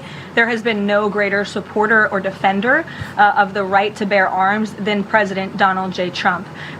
So while Americans have a constitutional right to bear arms, Americans do not have a constitutional right to impede lawful immigration enforcement operations. Yeah, he was not impeding lawful law enforcement. He was helping a Also, woman who was I pushed once out. drove a orange Carmen Ghia with a stick shift. It was super cool. Convertible. Orange? Yeah, orange with orange mag wheels. So you basically drove a pumpkin. Yes. That's what Okay. she drove. Okay. All right. One more. Nobody in the White House, including President Trump, wants to see people getting hurt or killed in Really? America's Are you streets. sure? Really? This includes Renee Good, Alex Preddy, the brave men and women of federal law enforcement, and the many Americans who have been victimized at the hands of illegal alien criminals. Oh, good God. Not as many people as have been victimized by ICE. Yeah. Yeah, Renee Good and Alex Preddy were not victimized by blah, blah, blah, illegal. Okay. She just irritates the bejesus out of me. We I have one can't- more from her, if you want to hear that. Oh. Why do you hate me? The Secretary Noem said Alex Preddy committed an act of domestic terrorism. Stephen Miller labeled Preddy a domestic terrorist. Does the president agree with them? Look, as I've said, I have not heard the president characterize Mr. Preddy in that way. However, I have heard the president say he wants to let the facts in the investigation lead itself. Oh yeah, yeah, because that's what he always does. He always lets the facts, investigation come out before he makes. Yeah, a And decision. that's why Minnesota had to sue the federal Uh-huh. government to make He sure that they called don't Renee get rid Good of all it. kinds of names. Yeah, And he he's- please. I love this one. The who's this review? The National Review, conservative magazine. Yeah. Published a scathing takedown of Kristi Noem after she made false claims about the shootings of Alex Preddy. It said, "Fire Kristi Noem into the sun." That was the title of the editorial.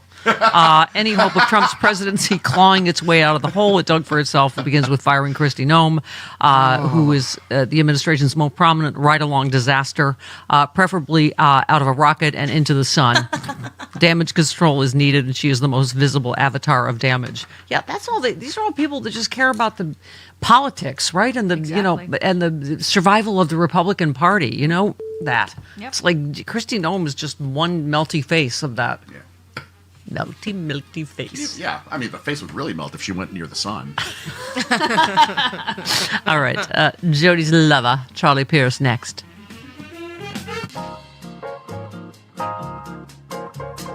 Hi, everybody. This is Bob Circosta, and it's time for another Bob's Best Buys. And today, we're talking about pain, something we can all relate to, right? Whether it be stiff joints, sore knees, or those everyday aches and pains. Well, now there's a way to help control the pain, and it's called Artrex, a cream that works. From the team at BioVed, Artrex is activated by Ayurveda, an ingredient that's been around for 5,000 years. It focuses on natural wellness, promoting circulation, and helping to fight inflammation. It's plant-based and absorbs fast. And just for listening right now, BioVed has put together a special package you won't find anywhere else. Go to biovedproducts.com/Bob. That's biovedproducts.com/Bob. Isn't it time to feel better, move better, and live better? Now you can with Artrex. The night he's arrested, he gives the judgment of nations, also known as the parable of the goats and the sheep, where Jesus lays out his specific marching orders. And they are, you take care of the poor, you take care of the sick, you welcome the stranger, and you're kind to those in prison. Nothing about how much money you give your church, nothing about how much you hate Muslims, nothing about how mean you are to migrants or trans kids. You cited Matthew 25, 31 through 46. A few times in the Bible where Jesus says, this will get you to heaven, this will get you to hell. Matthew 25, 31 through 46 is when Jesus says to the disciples, oh, you want to be with me in heaven? This is what you have to do. And what did he say? Well, he says exactly that, and he calls out his fake followers, the ones who talk a good game but don't. Individuals and nations. It's very important here. Take care of the poor, take care of the feed poor, the hungry, take care of the clothe sick, the naked, take care of the sick, visit people in prison. Welcome the stranger, like his dad commands all over the Old Testament. Treat the alien as one of your own. The Good Samaritan story. That's not happening here. No. And it's like you don't need to believe in Jesus as a literal thing or a divine magical thing to recognize that his loudest, most obnoxious adherents do not follow his teachings. If I'm in a band and I call us a Rolling Stones cover band, and I advertise as a Rolling Stones cover band, but we never actually play any Rolling Stones songs, I should find a new name for my group. Right. And Jesus's is taken. And the MAGA movement legislates against his actual teachings. If this offends anyone, show me one teaching of Christ that this movement actually fights for instead of calling woke. And that's why Christ's teachings are as much a threat to authoritarian power today as they were 2,000 years ago. Hey guys, this is Tara Devlin for the Political Voices Network. This is America, right? We don't do kings here. No crowns, no thrones, no authoritarian cosplay. That's why we created the No Kings American flag pin. It's small, it's bold, and it says exactly what you're thinking without having to say a word. Put it on your jacket, your bag, your hat, even your cat. It's your quiet way of signaling to other patriots that you believe in democracy, and yeah, that still matters. You can grab yours now at store.politicalvoicesnetwork.com. The No Kings American flag pin. Because in America, the power belongs to the people, not the palace.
Absolutely be on the table if we can use it as a way to ensure that we stop killing American citizens on our streets across this country. What's happening to Ms. Good, what happened obviously and continues to happen in Minneapolis, those are murders. Those are murders by our federal law enforcement agency against our own people. Yeah. Anybody else who's against anybody who's against paying our government to execute us? I am. Oh, good. Happy tax season. Yeah, happy tax season to you too. Grr. I think it's ridiculous. Oh no! That. What's happening? I'm looking. There's there we only go. one man now that understands, and that's the author of Idiot America. Pierce. Pierce. Charlie Pierce, political columnist for Esquire.com. Why is everybody always laughing with me? Wow, that is a long Charlie Pierce article. Hi, good morning, Charlie Pierce. Good morning to you. Yes, I quoted most of an affidavit from one of the witnesses. Yes, because I couldn't I mean it was beyond my ability to put my anger into words. I sat down and tried to do it for half an hour. I couldn't.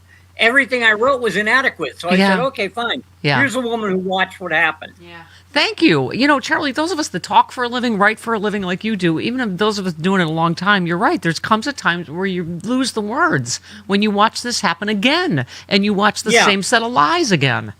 I was going to say, I emptied the whole bucket when Renee Good got shot. Yeah. Yeah. You know, it's preposterous. And now, of course, they're going through all this cosmetic nonsense about, you know, we're gonna move Thom Hartmann in to keep the peace. Yeah, that would be great to take care of corruption. Maybe we'll fire Kristi Noem, or move her around, or send her upstate to a farm where she can play with the other boats. Yes, that's where her puppy went, upstate to a farm. No, her puppy is waiting for her in the afterlife. Yeah, at the other end of the Rainbow Bridge. Her puppy is very big right now. See, Charlie made the same joke I did. It's only a cosmetic change to get rid of Kristi Noem, but see. Yeah, that one got by all of you, except I know Bella got it. I already made that joke a half hour ago. Okay. Did you really? Yeah, she did. Yes, you said the president. Oh well, see, I have the show on, but I don't pay attention to it. Well, and who does? Who does? I'm wallpaper. Yeah. See? Yeah, we're packing peanuts. Yeah, you said the president's so worried about the fallout. That's the key, Charlie. Of ISIS killing spree in Minneapolis. He's fuming. He's turning to a more competent authoritarian than Kristi Noem. Thank you. They're all just, and I'm like, really? Thom Hartmann is going to go help with the corruption. It's in Minnesota, right? Well, there are lots of good fast food restaurants in case he needs to do more banking. But you said some Republicans expressed relief after Trump announced he's sending Thom Hartmann in. I mean, Senator Lindsey Graham praised the move, because of course he did, saying we need a new set of eyes and someone with his experience to help turn around the problems of the moment in the future. Tom's the right man to find a way to de-escalate this situation. And you said, wait, what? This guy? Thom Hartmann is the guy who threatened Mayor Wu in Boston. Yes. Yes. I mean, he wandered around threatening everybody. Of course, this is the chicken out White House, so nothing really happened except in last in Minneapolis. But by the way, you also remembered, because I couldn't remember which goon did what. You said he claimed in a Fox News interview the 2 deportation flights to El Salvador did not need to be turned around because they were already above international waters when the order came through. Yeah, we already made our clean getaway. You can't arrest us now. Right. Yeah, you can't fight here. It's the war room. Yeah. But yeah, I mean, I don't know. I guess it's, I guess the news today is kind of a relief, just as the sun finally being out here is. Yeah. We had snow. We had snowpocalypse this weekend. Yes. No, I just showed Bella. I'm one of those. I'm a big bag of D's. I'm the one that sends all my friends on the East Coast the juxtaposition pictures of winter there and then us on the beach. What? Well, I mean, my Facebook feed is full of people I know in like Rochester and Buffalo. Yeah. Sending me pictures of like massive snowdrifts. Sure. Yes, I know. I grew up there. I don't need to see. I know. I know what it looks like.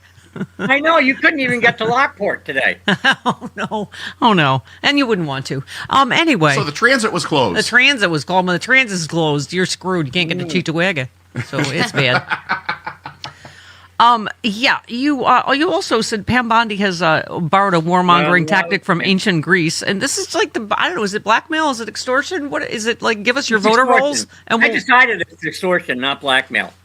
Okay. Yeah. Blackmail is when you know a secret and demand money. Extortion is when you have taken an action and demand money to stop.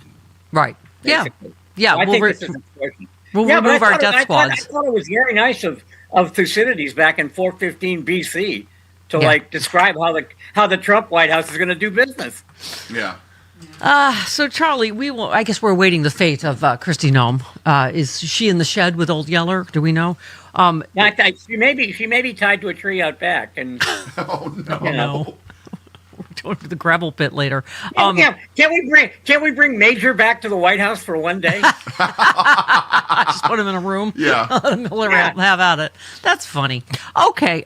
So Tom Bavino was going to the old lesbian Nazi grandma nursing home out here. In El Centro. In El Centro. Yeah. Does anybody? First of all, Tom. It's Tom, right? It's Greg Bovino. Greg Bovino. Yeah. Yeah, it's Greg Bovino. Yeah. First of all, get a new barber. Yes. Second of all, stop buying your coats at, Wehrmacht Army Navy surplus. Yeah, exactly. Yeah, and then saying, stop calling me a Nazi when he's wearing a little Gestapo jacket. Yeah, with the way he's wearing the Sam Brown belt and everything. I mean, what? Yeah. Hey. Doesn't he get that in the boys section, though? You had to shop in the Husky, but wasn't he like in the boy? Well, no, where do you get a little Gestapo jacket? He was wearing a bolero jacket. Yeah. But from the boys section. Yeah. He and Stephen Miller went to Dad and Lad. And they got. So, obviously, they're calling to impeach. I say all of the above. They're calling to impeach Kristi Noem. House Democrats also suing for access to ICE facilities. Charlie, we were saying ICE has killed a lot more people than we know, right? Because we don't know what's happening in the... They've killed a lot more people. They've killed a lot more people in Minneapolis than illegal immigrants have over the last 2 weeks. Yeah. But, and what I don't understand is, one thing I would like in an investigation, I want a full background check on all these clowns. Yeah. I want to know how many were Proud Boys, how many were in Washington for January 6th. Because you keep hearing things like, there's a bunch of, Proud Boys in ICE uniforms now. Let's find out how many there are. Yes. It's important. I just love the headline. White House pulls Bovino from Minneapolis. I will not make a tampon joke, but the one just popped into my head. It's a bloody scene there, Chris. It's a bloody scene, and they're... Okay. Where was I? What? Okay. So... Well, I don't know. Last I heard, you were in Cheektowaga. Yes, I'm sorry. I was back in Cheektowaga in my... Yeah, you were out there dancing Cheektowaga. Oh, by the way, Charlie, you and I, this is the part of the not funny, if you've had lost a parent to Alzheimer's, as we both have, But how money is this? Trump struggles to come up with the word Alzheimer's to describe his father's illness. So he did an interview where he could not come up with the word Alzheimer's. Oh, my God. So it was New York Magazine. They quoted one White House physician as claiming that Trump is healthier than President Obama. I think we can all see that. I think that's obvious. Is Bobby Kennedy still checking his testosterone count? Every day. Oh, Marco Rubio said in this thing that he's too healthy. He's almost too healthy, meaning he wishes he would hurry up and die so he can be president. Is that what he meant by... No, I was reading something about Marco Rubio hides from Trump on Air Force One because Trump is up like 23 hours a day. And so overnights, he will go around looking for someone to talk to in the middle of the night. Oh, God. And if he sees you, he will wake you up and start talking to you. So Marco Rubio has taken to hiding on Air Force One. I would too. Luckily he shrunk to the point where he can hide in the luggage. Yeah, little Marco. Okay, you have to hear this exchange, though. So Trump said in this interview, about his dad, he had one problem at a certain age, 86, 87, he started getting, what do they call it? He pointed to his forehead and looked at Caroline Leavitt. Oh, no! Yeah. And Leavitt said, Alzheimer's. Trump said, like an Alzheimer's thing, I don't have it. Oh, my God.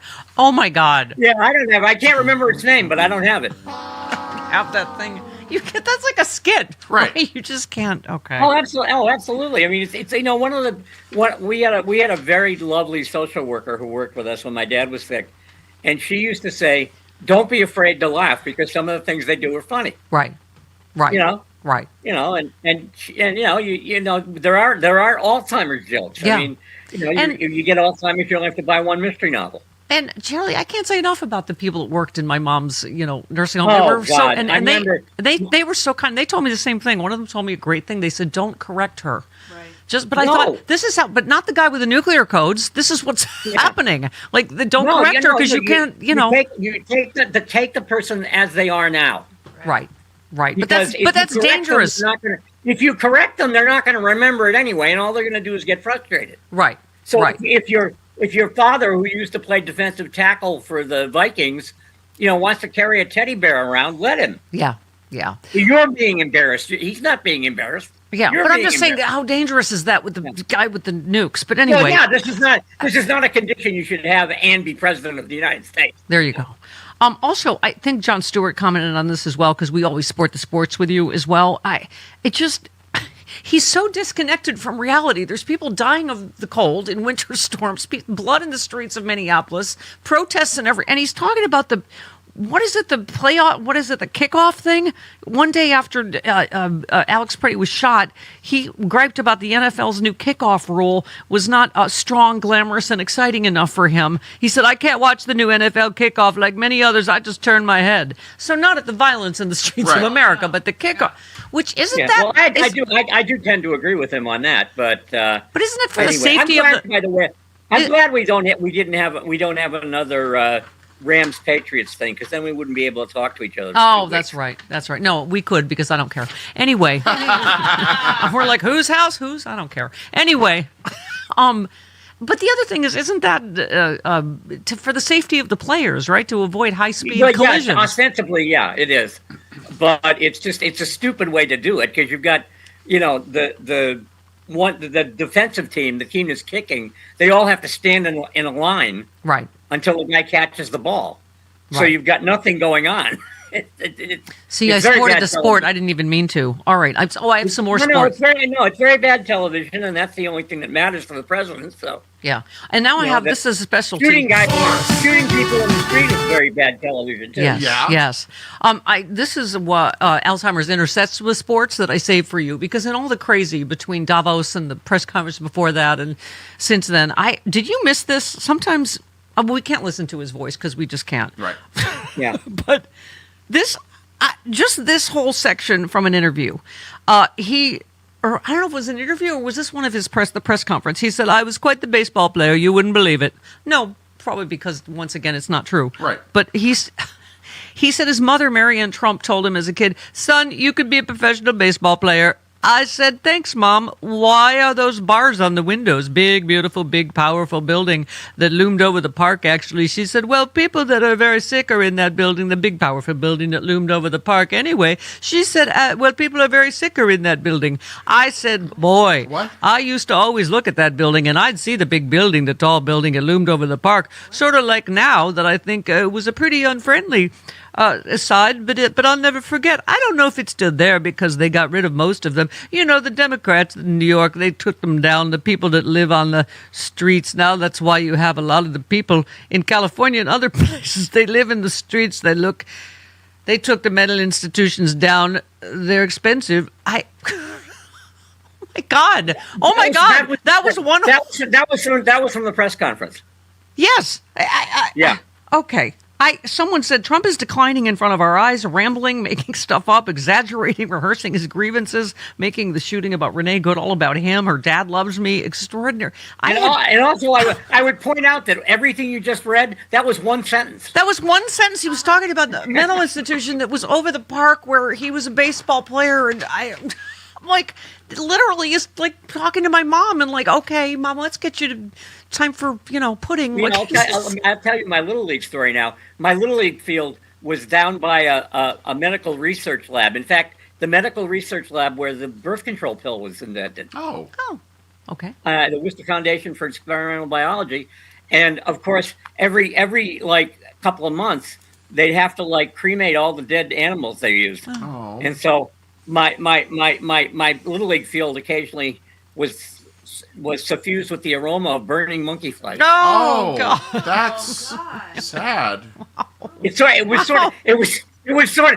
of held the concession stand, money down.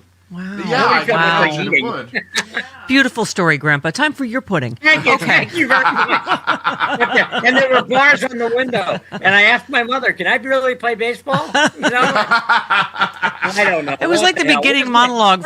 Where's my Sam Brown belt and my trench coat? Time for me to leave town. It's like the beginning monologue from Don't Cry Out Loud. You're right. Like, okay. Just, baby cried the day the circus. I was thinking about it being like the middle third of it. I've never been to me. All right, Charlie. Love you. See you next week. Goodbye. See you guys later. 49 minutes after the hour. Hi, Dean. You're filling in as a legal lad today for Glenn Kirshner. America thanks you for your service. Yes. I am so happy. Screw Glenn Kirshner. I'd like to be here every Friday. So glad he's done. So you're just here as a legal lad today. So if you're funny, there's no extra charge for that, right? Yeah. That's excellent, right? I'm going to wear various caps, but I'll do the legal lad stuff, and then Maybe try to make it funny. I'll do my best. Yeah. Well, give me your first takeaway legally from Jack Smith. I just was like, wow. Every clip I watched.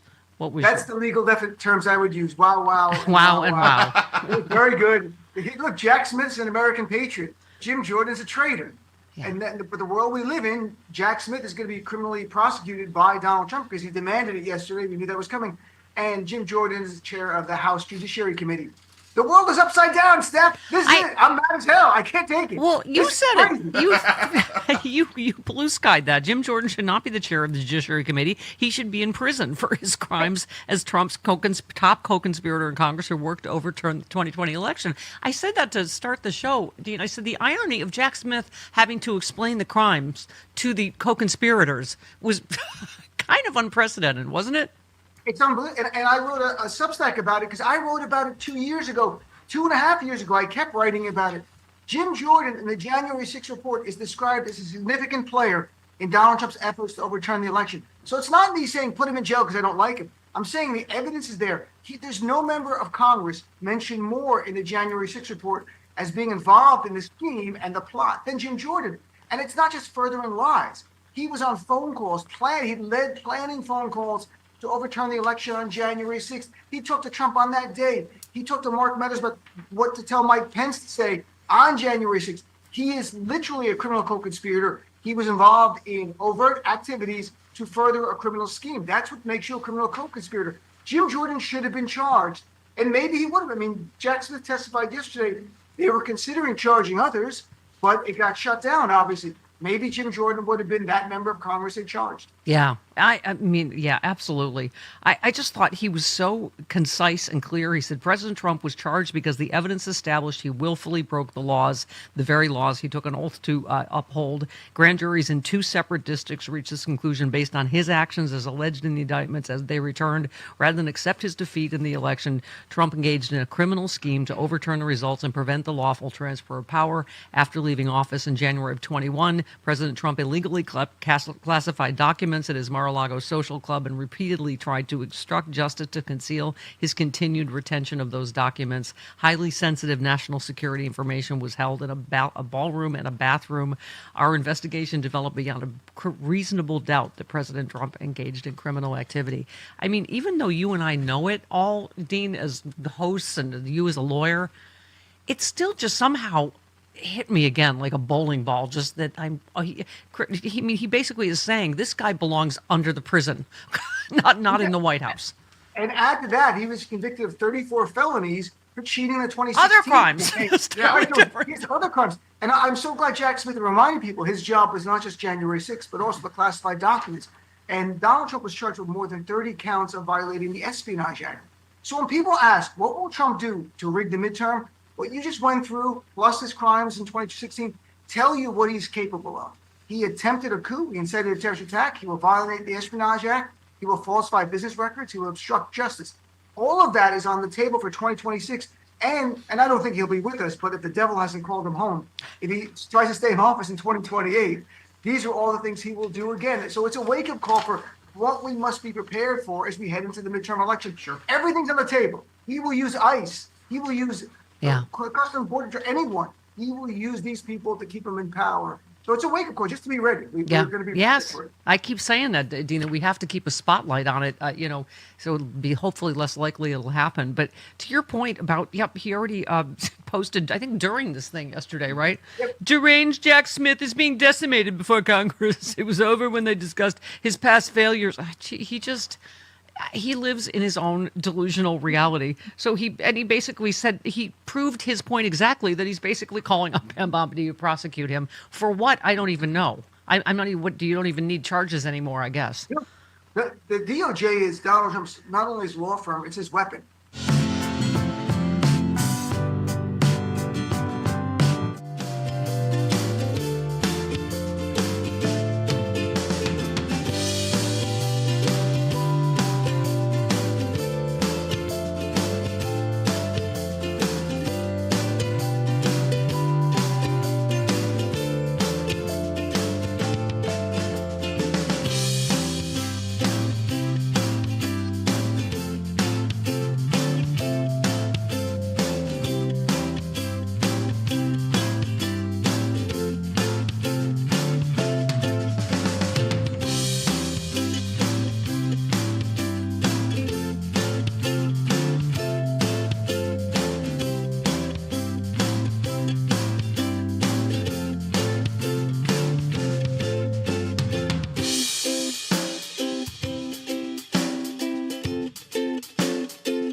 here.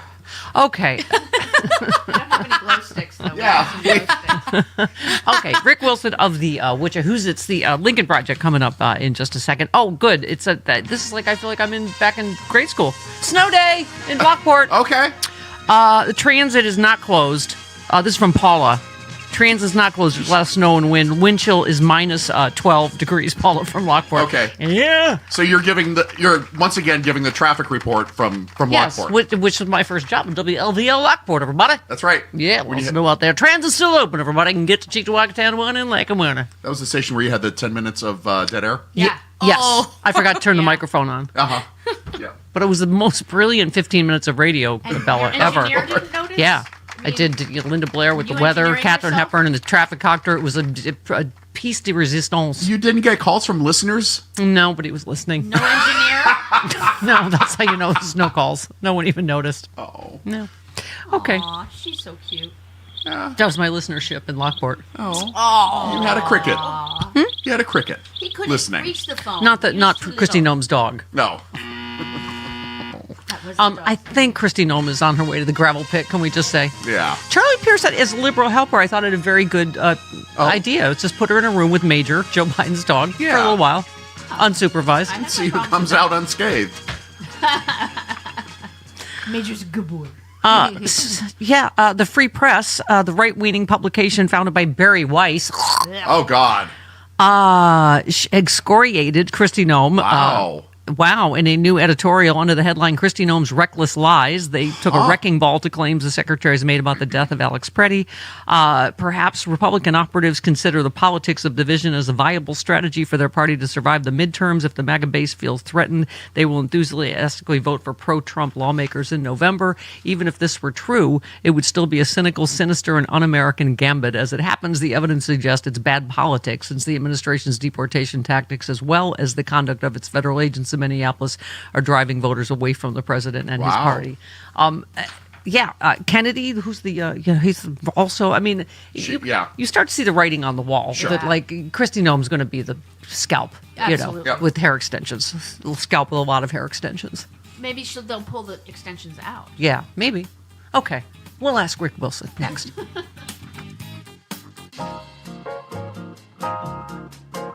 Okay. This'll be a doozy. What is up? And thanks for tuning in to episode 3 of Extra Credit with Bella with a Z. I apologize in advance for the amount of crows and animals that are sounding off in my neighborhood. They're mad about something. I don't know what. All right. So if you are watching episode 3, you've presumably seen 1 and 2. So forget that. We're just going to get right into it. Let me get comfortable for this. This is a topic that I am just really passionate about in particular, as the past 2 episodes have been as well. But this is a topic instead that, though we've kind of touched on in the past in the Stephanie Miller show, it hasn't really been super pertinent this week, but it's just something that's been on my mind a lot as I've been coming up with ideas for what I want this show to be. And I think this is particularly an episode about the Gen Z experience and growing up Gen Z that I kind of wanted to tell you guys about, because I think it could be a my generation specific thing, but this could most likely also existed with previous generations. So if this is something you can relate to, I am genuinely curious and do want to know. But growing up Gen Z, there was a phenomenon where girls who were outspoken, self-proclaimed feminists, liberal, identified as Democrats, were often called feminists as an insult. And in extreme cases, and for me personally, were given nicknames like feminazi or SJW, which stands for social justice warrior. So for some quick context, if you haven't heard the term SJW, I'd say that mostly refers to people who take their activism mainly to Instagram. At least to my understanding, this was a phenomenon that occurred when I was in high school and early college. Specifically during COVID, a lot of people were taking their activism to social media, posting a lot of infographics, stuff like that to their Instagram stories and TikToks, whatever. And SJW was a term that directly referred to women who would take their activism to social media, like I just explained. But yes, for some reason, Gen Z boys had this obsession with calling outspoken girls, loud girls, funny girls, girls who were self-proclaimed, activists, whatever, even at a young age. They would call them feminists as an insult. And that is something that happened to me all the time as early as 5th grade in elementary school. And I bring this up as a topic because it was a damn near epidemic of this happening on a weekly basis, daily basis growing up for me. And I'm curious how that did shape me psychologically, but that is a conversation that I will have with my therapist, not with you guys. But at least for me personally, I would say this phenomenon, it started when I started to become more politically aware. Like I mentioned earlier, this probably occurred around 5th grade, I want to say, specifically during recess, PE, whatever, when it was time to play Foursquare or play basketball, whatever, and all the boys in my grade would huddle up and play their own game, and they would be, having fun and yelling and screaming and pushing each other and playing rough. And not every girl in our class wanted to go play fairies on the playground. Not that there's anything wrong with it. I had a damn good time playing fairies as well. But there were some days where I did want to go play basketball with the boys, and they would exclude the girls. Obviously this happens with every generation. You kind of hit that age where, oh, girls have cooties, boys have cooties, whatever. But I, being the young little activist I was,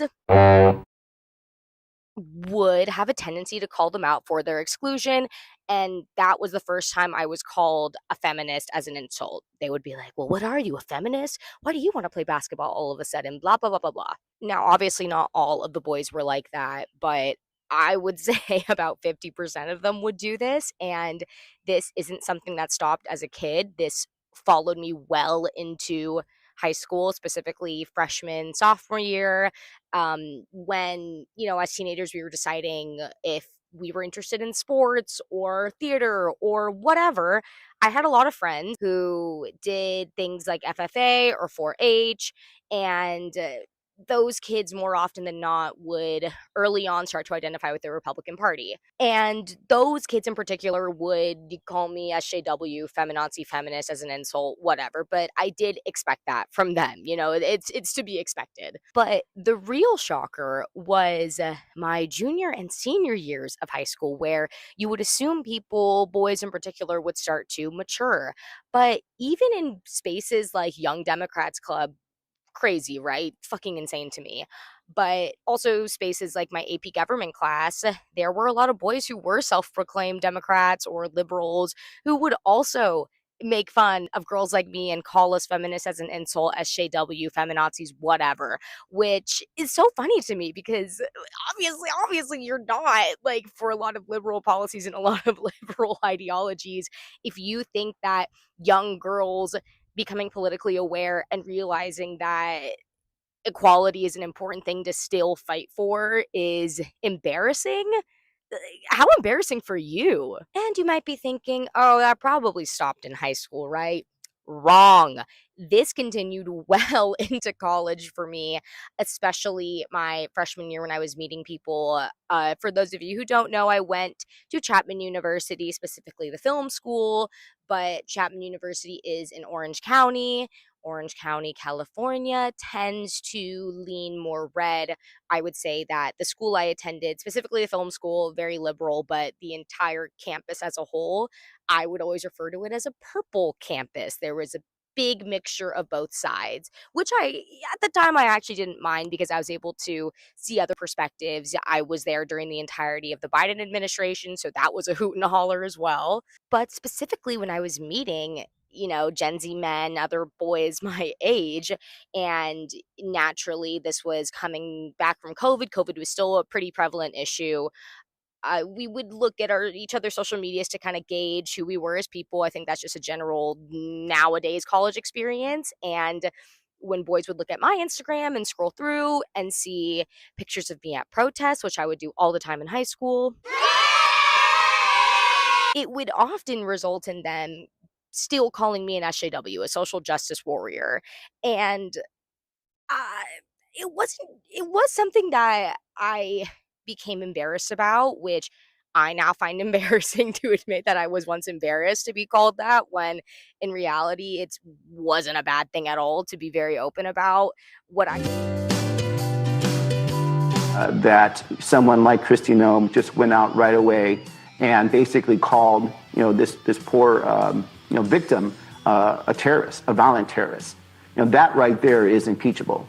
The fact that she didn't wait to see what the video that was coming out automatically said that this man was brandishing a weapon, which we now know is not true. She lied about a citizen to justify his murder, and that is not leadership. The president should ask for her resignation. Senator Ruben Gallego, hero of democracy. All right. So, Christopher, I did this earlier for you. Who said, I can't look my daughters in the face and say I'm running as a Republican when they're pulling over Hispanics and Asians because of the color of their skin? I did not sign up for that. Who said that? That guy in Minnesota. Yeah, you're right. That guy in Minnesota. The guy who was going to run for governor of Minnesota, Chris Medell, who has just dropped out of the race.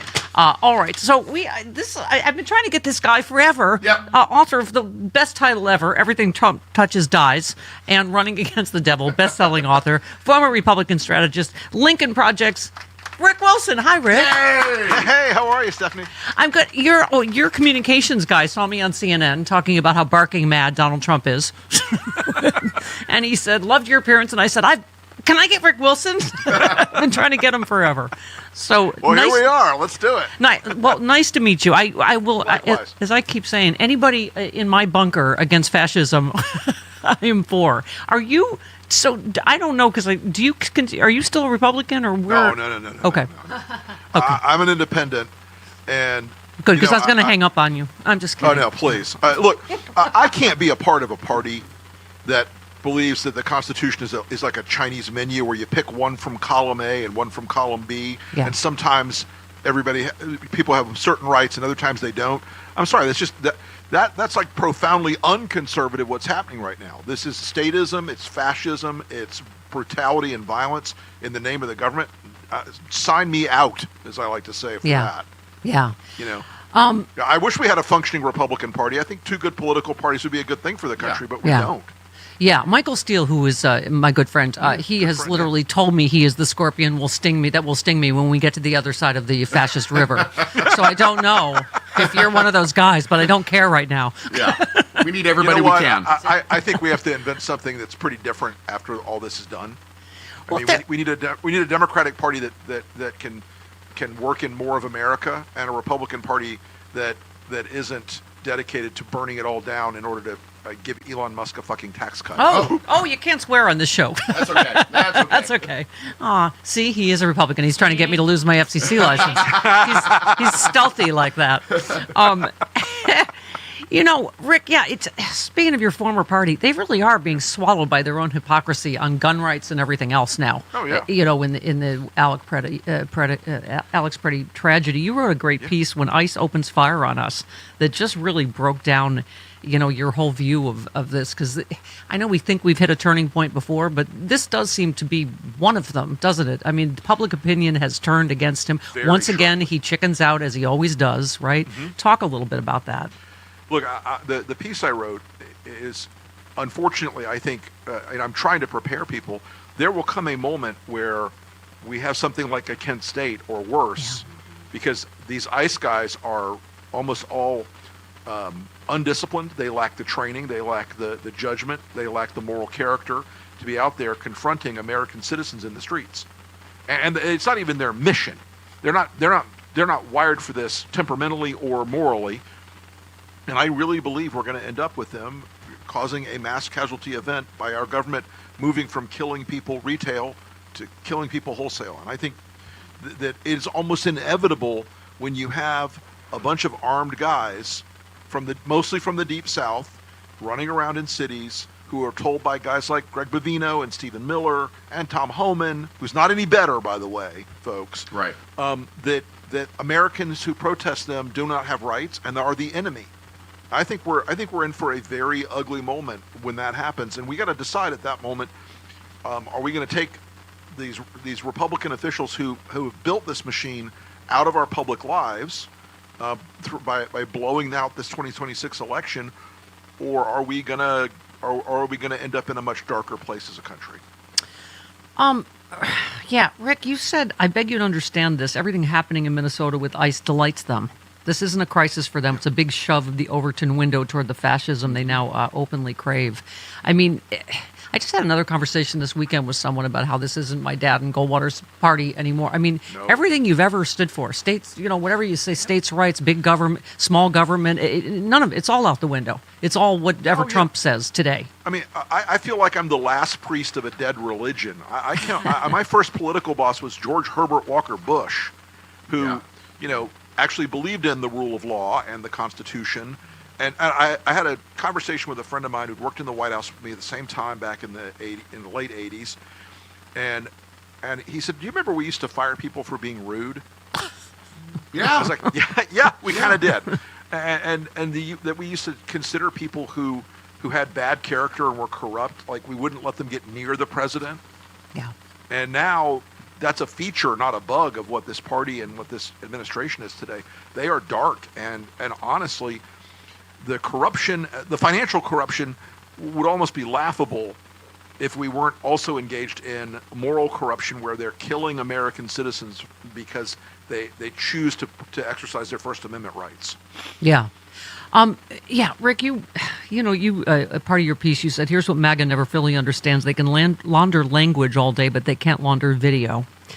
And that's what seems to be happening. And, obviously the polling, the politics of this.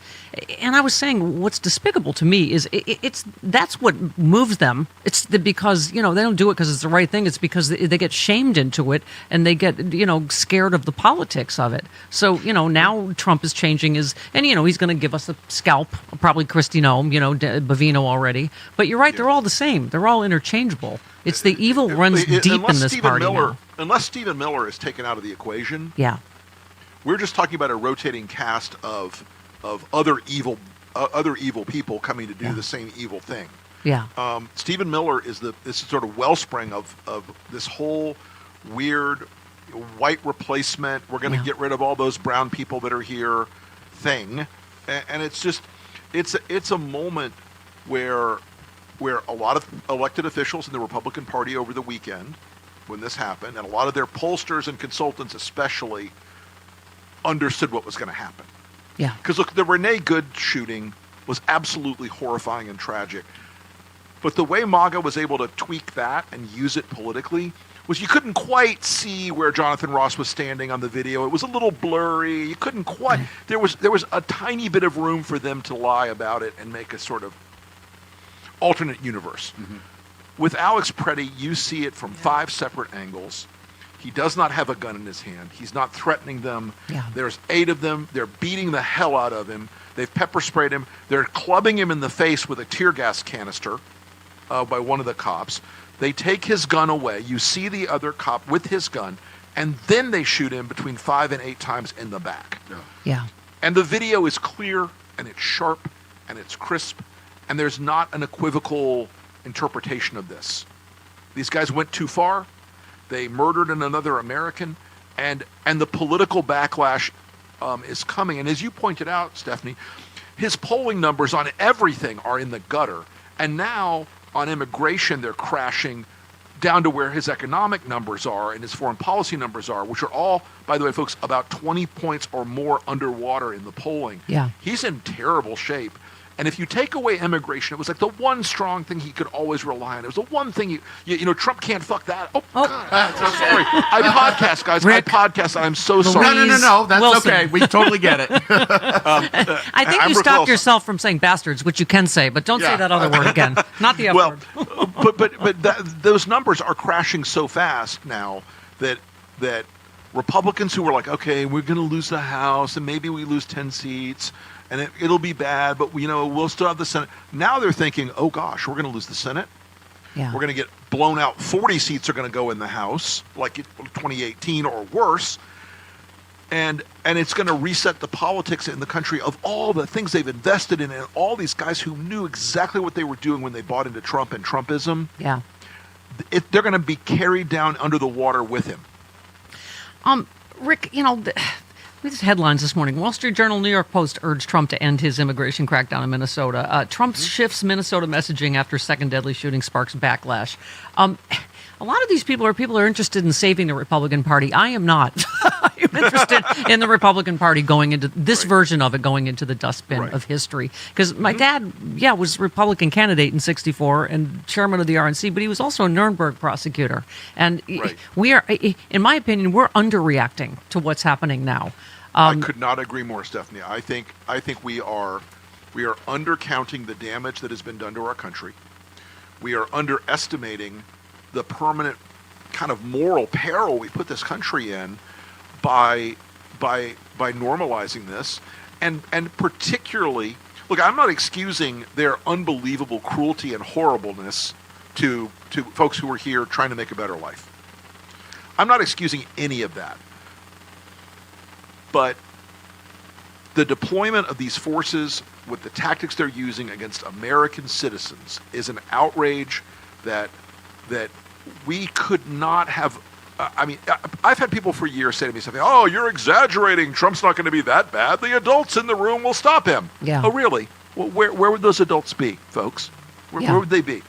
Because unless somebody goes to jail about this, unless Stephen Miller goes to jail over this, and by the way, I do think the Preddy and Good families are going to sue Stephen Miller and Kristi Noem for defamation. Good.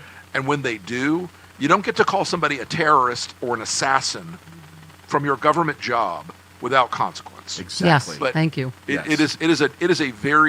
in a very dangerous moment for this country if we don't have essentially a Truth and Reconciliation Commission when this is over. Thank you, a Nuremberg, because otherwise we'll never reclaim our position in the world if there aren't consequences for the people that got us here.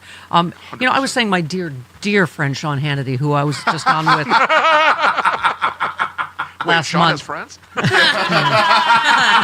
Good question. But I love the ICE should stop the arrests at Home Depot. I'm like, someone's building an extension on one of their 15 houses. But also, what he's explaining, Rick, if you saw his whole monologue, it's comprehensive immigration reform, which Republicans have blocked for 1,000 years. Which I was told when George W. Bush proposed comprehensive immigration reform by the right-wingers in my old party. Right. All the right-wingers in my old party said, "Oh, no, we can't do that. That would let too many brown people here." Yeah. And then when you had 8 Republican senators during the Barack Obama second administration propose it, you still had the same right-wingers trying to tank it, trying to kill it, even though there was still, that was at the time a quarter of the Republican caucus in the Senate. Yeah. That was a meaningful number of Republican senators, and it was killed by the Sean Hannitys and the Fox Newses and the Breitbarts of the world and the Steve Bannons, all of whom think anybody coming here from any other country who happens to not be from Norway, as Donald Trump likes to say, is a criminal mastermind of some kind. And they'll destroy America if we let them in the door. And I thought, again, a significant turning point, I mentioned him before we started the interview, Rick, this Minnesota gubernatorial candidate that was a Minneapolis attorney who defended the guy that shot Renee Good.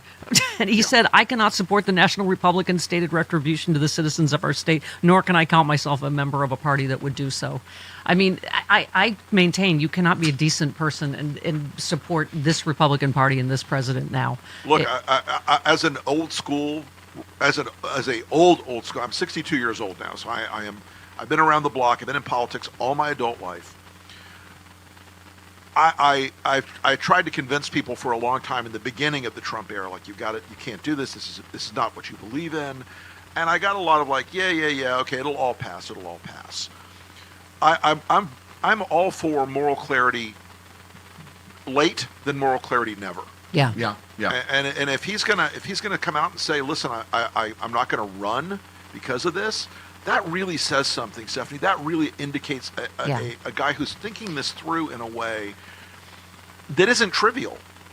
Yes. I mean, politics in America is a rough game, and if you step out of the river for 1 minute, you may never get back in. Yeah. You're what I like to call one of our alpha liberals now. I want to say one thing. When we opened the interview, you said something about the Democratic Party needs to be more, and I started going la la la la la. Because as a strategist, did Kamala Harris not say all of this? Did she not warn of every single thing that's happened? Listen, I am. This is not a popular position among my Democratic friends. I thought she ran a much better campaign than people gave her credit for. Yeah, I do too. Okay, I do not have a lot of criticisms of her campaign. A few tactical things, like I don't think they handled the trans thing quickly enough. Right. Yep. Yeah. You know how Republicans are winning on an issue when they spend money on it. Yeah. Andy Bashir's handled it beautifully, I think. Andy Bashir's handled it beautifully. And look, the formulation is very simple. It's like you look at the Republican who's saying it and go, you seem really obsessed with that. Yeah. You seem really obsessed with trans stuff. And that's fine. There are plenty of websites for you. Go crazy. And I did it to a Republican recently, and I got the sort of like dead-eyed stare, like, uh-oh. Yeah. Has Rick been in my browser history? Rick, we are out of time, but I would love to have you back. This conversation let's is do it just again. I'd love ongoing to. before really before the Steph. midterms, and Me. I've just been a fan of yours on social media, and that's when I know the world has, because I'm liking everything Rick Wilson says, and George Conway. The world is upside down. Rick, thanks for being in the trenches with us. Thanks so much. We appreciate in this fight of our never again is now. So thank you so much. Absolutely. We'll see you again soon. All right, Thanks, there Rick. he goes. Rick Wilson. Potty mouth Rick Wilson. Wow. Yeah, we love that. Holy moly, love that. Loading dock here. 22 minutes after the hour, this portion of the show brought to you by Native Path.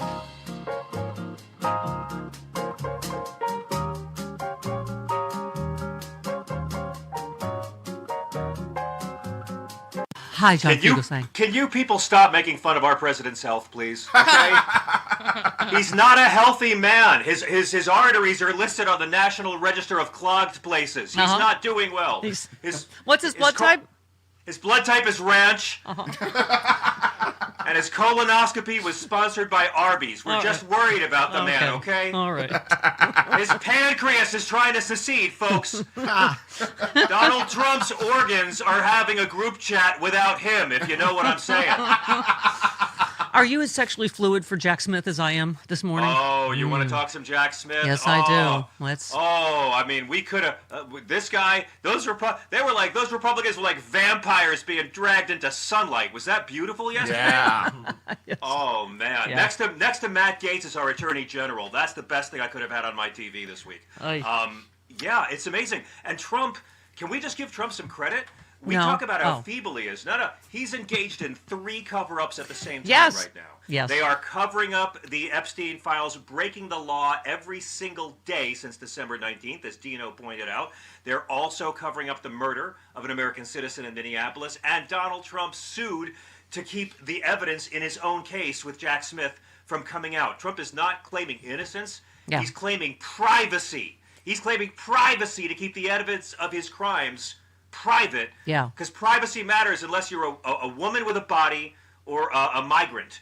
And my God, he needs someone to schedule his crimes at this point. By the way, it's a good thing we're not flying anywhere. Ron, do we know, because me and Dean and you and John, if that plane went down like ZZ Top, that's the end of progressive radio, Sirius XM. I'm flying. That would be the day the talk died. Can you imagine? Dave Rubin would have to pretend to be a progressive again to get work. So, John, as my personal comedy Jesus, let's talk about the not funny, the horrors going on. I mean, some of this, again, should not be political. Lindsay said, if you're heading to bed and the image of a pre-K student in a bunny ear hat and a Spider-Man backpack getting abducted doesn't haunt you, you no longer have a soul. This one I saved for you. An ICE agent raped a detainee repeatedly under the promise of seeing her child. I've not seen a single MAGA Christian express how appalling that is. We had a man who was killed in one of the concentration camps this week, ruled a homicide. First, the government said that he died of natural causes. Then they said he's a suicide. Now the coroner ruled they're murdering people in these places. And, you know, this is what the MAGA Christianity has been groomed to believe, right? The killing of Renee Good is a tragedy, but she was also a terrorist So it's totally good that she was killed. Like, they literally hold these thoughts at the same time.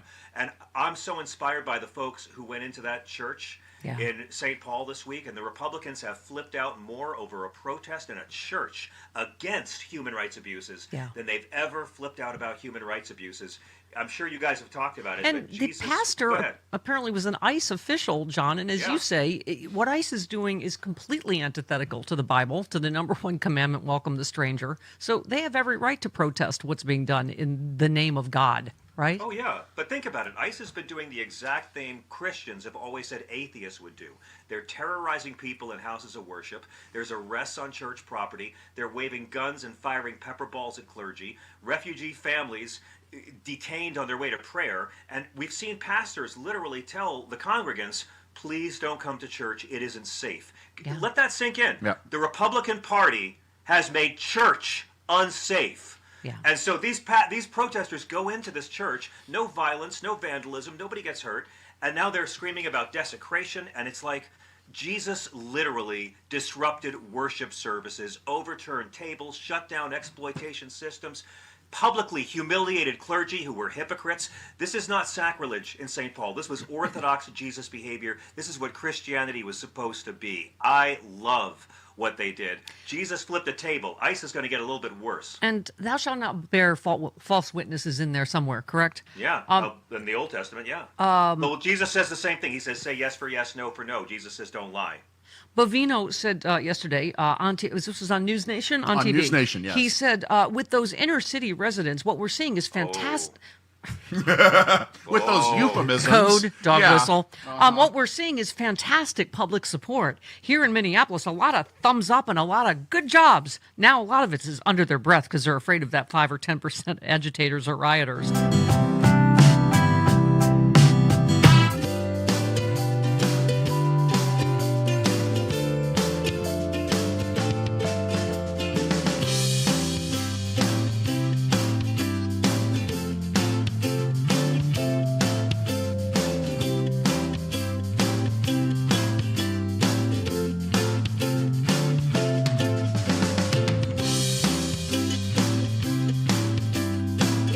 Wilson was a potty mouth delight. To the people who said, how dare you have Rick Wilson on, boo! We say lovingly, blow it out your ass. We need everybody in this foxhole with us in this fight against fascism. We especially need people who know how to fight against those kind of people effectively because they were inside at one point. He understood the mentality. Exactly. He knows how to get to them. No, exactly. Bella's all for it. You know. I'm all for it. For as long as I've worked here, I have always been for having the hard conversations with people who you may not like. It's important to unity in the future. Always. Yes. The youngins are all about the growth. She's so smart. Oh, stop it. They're also all about the Riz. Yes, and the aura.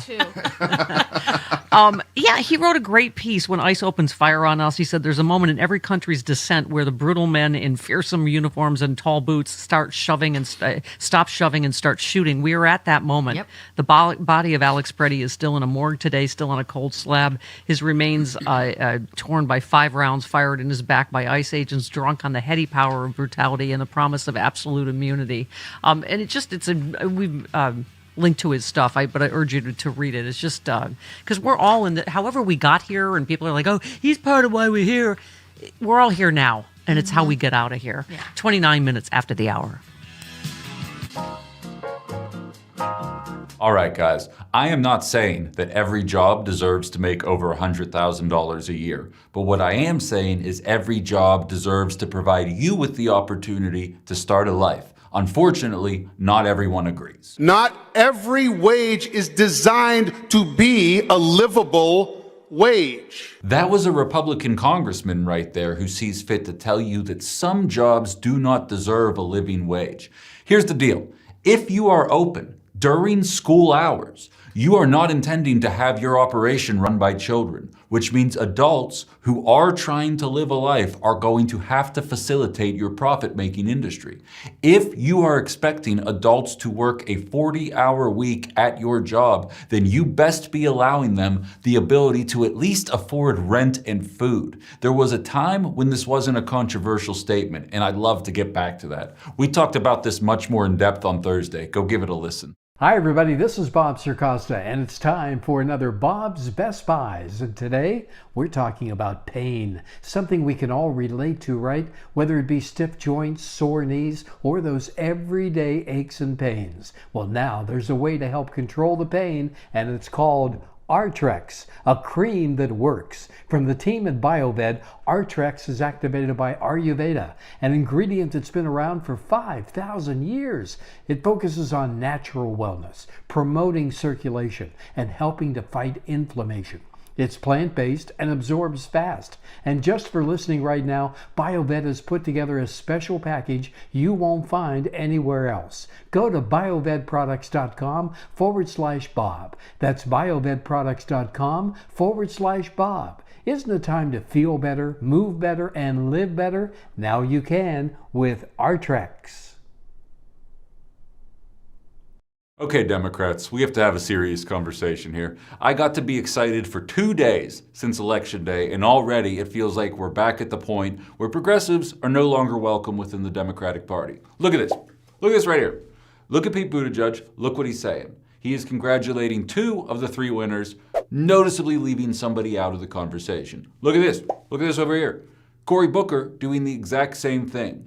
It is not an accident, and it is abundantly clear that while somebody who ginned up excitement with young male voters received a plus 40 win with men under the age of 29, somebody who galvanized over 133,000 new voters is being ignored by a Democratic Party asking itself, how can we galvanize new voters and get young men to vote for us here? We have to have a very big moment in this party if we are going to undo the damage done to the middle class and working class over the better part of the last half century. And the first step in that is actually doing big tent politics. Not pretending to do it, not saying it when it's necessary to advocate for a centrist, but doing it no matter who the candidate is. You cannot expect forgiveness to be given if it is not received. And I believe that that is an important lesson to be learned. I've been talking about this pretty extensively all week. Listen to Thursday's show, November 6th. We had a long conversation about it I think you'd find interesting.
You stand on the sidewalk and you hold your sign. You take that 9mm and you start to engage with federal ICE officers, and then you resist arrest. Listen, I don't want anyone to die, but also this becomes very, very dangerous when you start to take protesters and encourage them to interface with ICE officers who are doing their work. Was Kyle Rittenhouse carrying a sign? What about those 2 people? He wasn't interfering. They attacked him. What about those 2 people that were in the St. Louis suburb with their machine guns on their porch? Yeah. Black Lives Matter protesters. Exactly. Yeah. Did they have signs? No. They had guns, and you guys cheered them on. And they were brandishing those guns, unlike Alex Preddy. Yeah.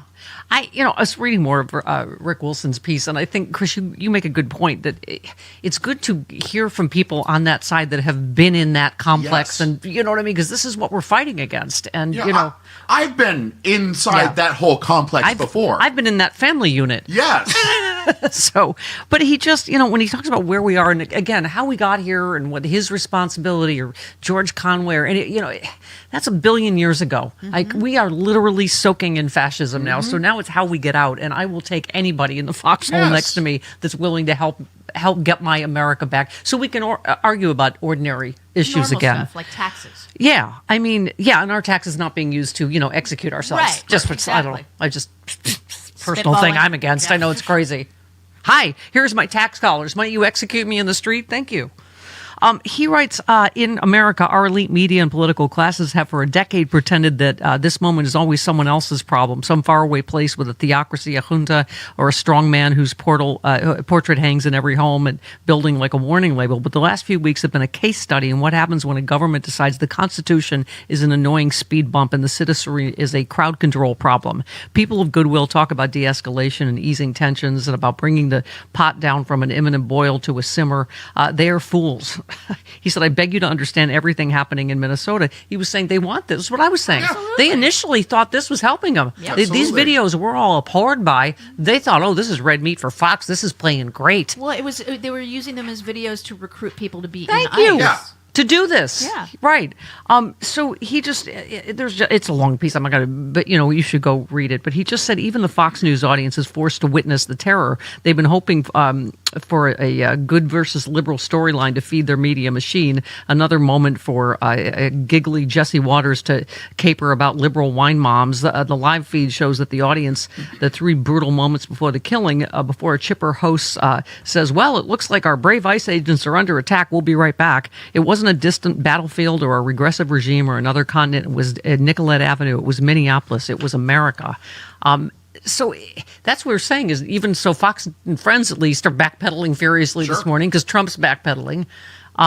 The right-wing media industrial complex, shocked for a moment, goes into a familiar choreography, the one it learned on January 6th, perfected in every police shooting it didn't like to think too hard about, and now performs with the precision of a Cirque du Soleil gymnast. They'll say the protesters made them do it. They'll insist the crowd was violent, out of control, rioting, inevitably domestic terrorists. They will describe Dan, he's a veteran, he writes about earlier, as a deranged Afghanistan vet, a terrorist cell leader. In reality, Dan was a brewer for a local beer company and a little league coach. They will find a single shaky clip, someone throwing a bottle, someone yelling too close, someone pushing back, and they will inflate it into a cause for a war against the American people. I mean, he takes you through the whole sort of choreography we see every time that this happens. Trump says this, Noam says this, Fox, then Sean Hannity says that. It's a dance they do every time.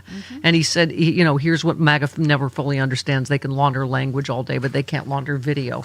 And that's what's happening. Is too many people are saying, no, it's not George Orwell's 1984. We know what we're seeing. By the way, can I just say, Frangela was understandably really upset. These 6 Democrats that voted for ICE funding, and Representative Thom Suozzi, at least, Democrat of New York, expressed regret for voting to fund the Department of Homeland Security after the latest fatal shooting. Again, however we get here to get out of here, good, but it shouldn't have taken this. He was shamed by his constituents into exactly. Changing his position. He said, I failed to view the DHS funding vote as a referendum on the illegal and immoral conduct of ICE in Minneapolis. Well, you should have, but okay. Glad you're, he said, I hear the anger from my constituents. I take responsibility for that. I've long been critical of ICE's unlawful behavior. I must do a better job demonstrating that. Okay, yeah. I'll take that. I will take, Angela scared, on Friday said something to scare me. She said, I used to be vote blue no matter who. Now I'm not. And I'm like that has got to be part of getting us out of this nightmare is voting blue. And I will take the Thom Suozzi's apologizing and, but let's go with the other 6 Democrats and say, you cannot fund a terrorist organization with our tax dollars that is killing us. The killing of Alex Preddy has galvanized Democrats against the funding bill good en masse, with Democratic senators threatening a partial government shutdown later this week unless they This is what I'm afraid of, though, is you can't believe anything this administration says. So don't take just some vague promises like, oh, yes, we'll change behavior or tactics or whatever. This is a whole untrained force of goons, right? It's not just about optics. It's about actual Americans dying. Oh, hey, Bella, I will save this for you. I know you said, what does Megyn Kelly think? Oh, thank God. Yes. I'm just telling you, Chris, some people didn't get the memo. I don't know what it is. Benny, what's his name? Johnson. Yes. Hold, please. I thought I had that in front of me. Rutabaga. Peas and carrots, Oh, there we go. You'll find it. I'll find we it. have faith bless in your you. heart. Oh, she's so cute. Look at her looking for that. Oh. She's such a little baby girl. I'm going to take a call now. Okay. Instead of talking to you, Smacks. Hi, Mary in Virginia Beach. Hi. Hey, Mary. Hello? Hi, go ahead. Go ahead, Mary. Oh, hi. I just wanted to say something to Chris because I know he probably likes to research things. He's a nerd like the rest of us. But he doesn't like to. It's about the... he won't admit it. He likes to go to the Eagle and pick up hot men. He doesn't like to research, but go ahead. Has anyone talked about this sonic weapon that they're using now in Minneapolis? No. No. Do we have evidence All right, that it's they're the using same it? weapon. Go ahead, Yes, Mary. we do. And they used it outside Bovino's motel last night to disperse the crowd. Okay. It's the same weapon that they've used in Venezuela. These weren't. They try and make us out to be that it was our SEAL Team 6 came down in valor and all these words they try to use. Well, they did nothing but put out sonic weapons, which put everyone to the ground with bloody ears, bloody nose, bloody eyes, just dismantles everyone. They shouldn't be using any of this stuff. They shouldn't be using the whole car full of, including an infant that had to go to the hospital. They couldn't breathe. Like this is wartime stuff. I mean, I can't remember the first time I opened my phone. I was like, I'm looking at Minneapolis. Like you seriously could mistake it for Fallujah or something. I mean, it's, hey, look what I found, Bella. It's the thing about Megyn Kelly. Oh, thank God. I was worried. She was worried. I really was. I'm just saying they are awful as a party, as a people. You know, they aren't changing their stripes. He's Megyn Kelly. I don't feel sorry for terrorist Alex Preddy. I mean, they are immune to facts and video. They don't care. Well, she's also desperately trying to stay relevant, she says crap like that in order to get clicks. Yeah. That's the only reason she's doing that. She said, I'm so sick of this these organized agitators who train to disrupt, again, just all lies. And in some cases, hurt law enforcement. They go out there looking for confrontations. Again, she's describing the ICE officers. Yeah. Not, sorry, Alex. Let's see. Let's see. They're looking for confrontations they can make go viral on their social media so they can use it as propaganda to turn people against the good guys. Oh, I see. We're all forcing ICE agents to act like this by filming them. The ones who are trying to rid us of the scourge of child molesting illegals. Really? Where are the Epstein files? Yeah. Who wants to rid us? Okay. That's what they want to do. They want to paint themselves as noble and the ICE and Border Patrol agents as awful and get some sort of confrontation on camera or something that'll make them look silly or bad or brutal. They are silly and bad and brutal. Mm-hmm. They're just recording. What do I always say? Republicans and recording devices, not so much. Not so much, no. Yeah. And when things actually turn bad and brutal and dangerous, as in the case of Renee Good and Aldous Alex Preddy, all of their remaining enablers rush to social media and the cameras to say, you see, we told you. Right. Because we did tell you. Okay. You don't resist arrest. What? He was trying to help a woman up. He was shoved to the ground. You don't antagonize cops in the middle of the street in a law enforcement operation, and then they've got hands on you, trying to place you under arrest. You submit. They basically forced him to his knees and onto his back. He wasn't okay. That's it. Submit. I'm sorry, but there's actually a greater, ironically, responsibility on these protesters. They're terrorists, in my view. Oh, are they? To behave well and submit immediately when there is anybody else, because they have to put these guys on razor's edge. I know. I'm surprised. I'm supposed to feel sorry for Alex Preddy, but I don't. Do you know why I wasn't shot by Border Patrol this weekend? Because I kept my ass inside and out of their operations. Oh my God. I mean, that's just the typical rhetoric, right? It's like they have some boilerplate. Doesn't matter what the facts are. Right. Going back to that call, we just the woman who said that sonic weapons were being used on protesters. Right.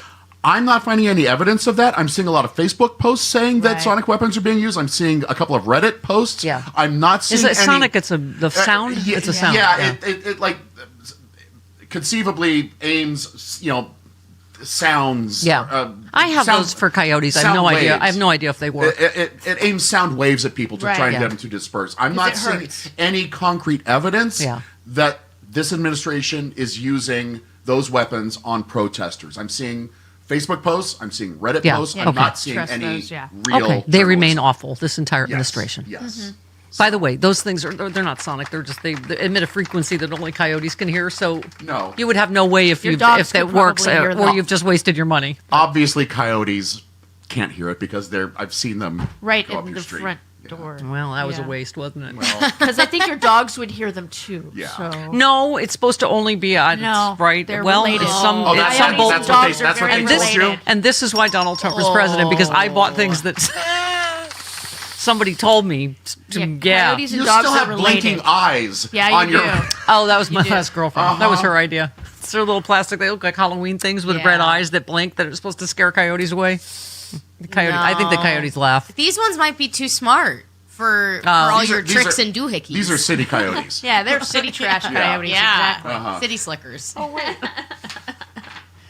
And now I have a story about a coyote. You may be right. I was saving this one, but coyote scrambles onto Alcatraz Island after perilous, never-before-seen swim. Yes, this coyote swam to Alcatraz. Yes, swam to Alcatraz. Poor baby. A wily coyote has been filmed swimming to Alcatraz all the way. Poor He made it. baby. He made it. That's insane. I don't know if he had rocket skates or perhaps he went through a movable hole in a mountain. That's how we got there. Maybe he started with exploding birdseed, and that's how he. Yeah. Did he leave his mallet behind on shore?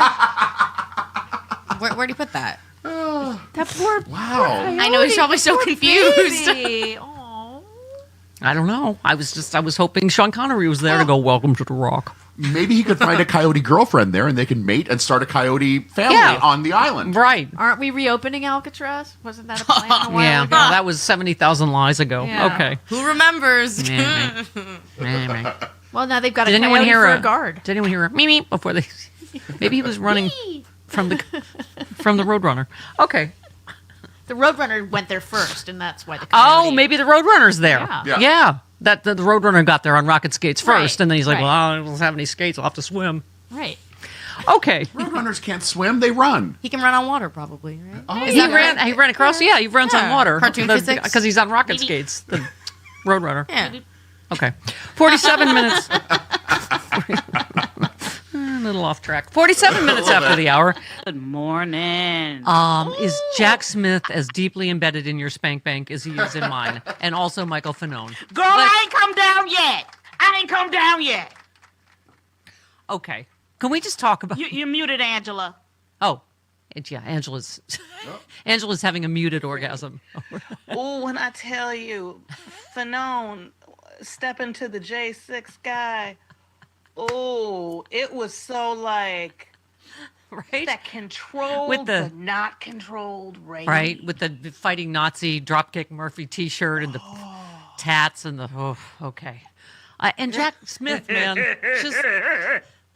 You okay, Francis? Oh my God! I have known you a long time. I've never heard that sound. Oh my God! I'm not okay. Hold on. I'm coming back. All right. No, we shared a hotel room for years. I've heard it. Oh my God! And I shared a hotel room next to you, and I heard it. It's like, what is going on in there? Francis is watching the news, and Fanone is on. But Jack Smith, Yeah, I mean, and Mike Nellis made a great point. Funny watching MAGA influencers melt down over Michael Fanone telling a Republican member of Congress to off. Just a few days ago, they were defending the president flipping off an auto worker and telling him to F off in Michigan. I mean, their hypocrisy is just... And I was saying, we opened the show by saying it's so hilarious that Jack Smith has to explain the crimes to the co-conspirators who participated in the crimes, who know exactly what they did, right? It's so watching. I had to stop watching because truthfully, I started watching without the sound on because that was just as satisfying for me. But watching the Republicans' questions, they're like, okay, so what you're saying is on a Tuesday you got lunch, right? That seems unusual to me. I don't. It says you got lunch at 2. Who gets lunch at 2? I'll tell you who. Liberal Democrat terrorists. Like, it was just like, yeah, I know, it was ridiculous. So stupid. Yeah. Michael Fanone, this is what you were talking. This is the especially hot moment, Angela. He confronted a MAGA election denier to his face at the congressional hearing. And also the cough with the off was just fantastic. He blah blah blah. Hang on, Fanone was held back by multiple people. Our friend Harry Dunn, who did DC Sexy Liberal, that was fantastic.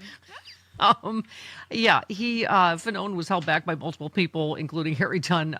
This guy was an election conspiracy theorist, vocal supporter of the Capitol rioters. And so, what do you call it? Reagan was exchanging words before Fanone walked toward him and called him a traitor to this country. He also said, you call on my children to be raped. I mean, I didn't know that. Yeah. I mean, Michael Fanone, to have to sit there, I would be as furious as all of them, sitting there just blaming them for the Capitol riots. See, to me, that is when any journalist worth their salt, any camera person, turns off their camera and goes, go ahead, Mike. Yeah. Go ahead. We're all going to say we didn't see it. I have Harry's numbers. I got to go. Next time, don't hold him back. Because it's like, what? And you have to realize, like, Harry Dunn is a bear of a man. Yeah. These are not small people. Yeah.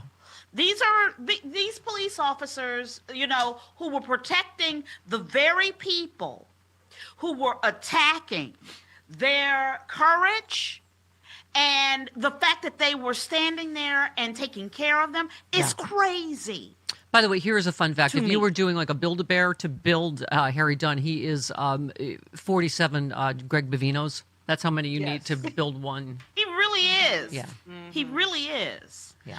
And when you think about the fact that they attacked that man, what was going on that day, and they have the audacity to sit there and be like, so you mean to tell me you made a connection between the people that Trump called in the 2 hours when he should have been taking care of what was happening at the Capitol, when he called those senators? You mean to tell me you looked into that?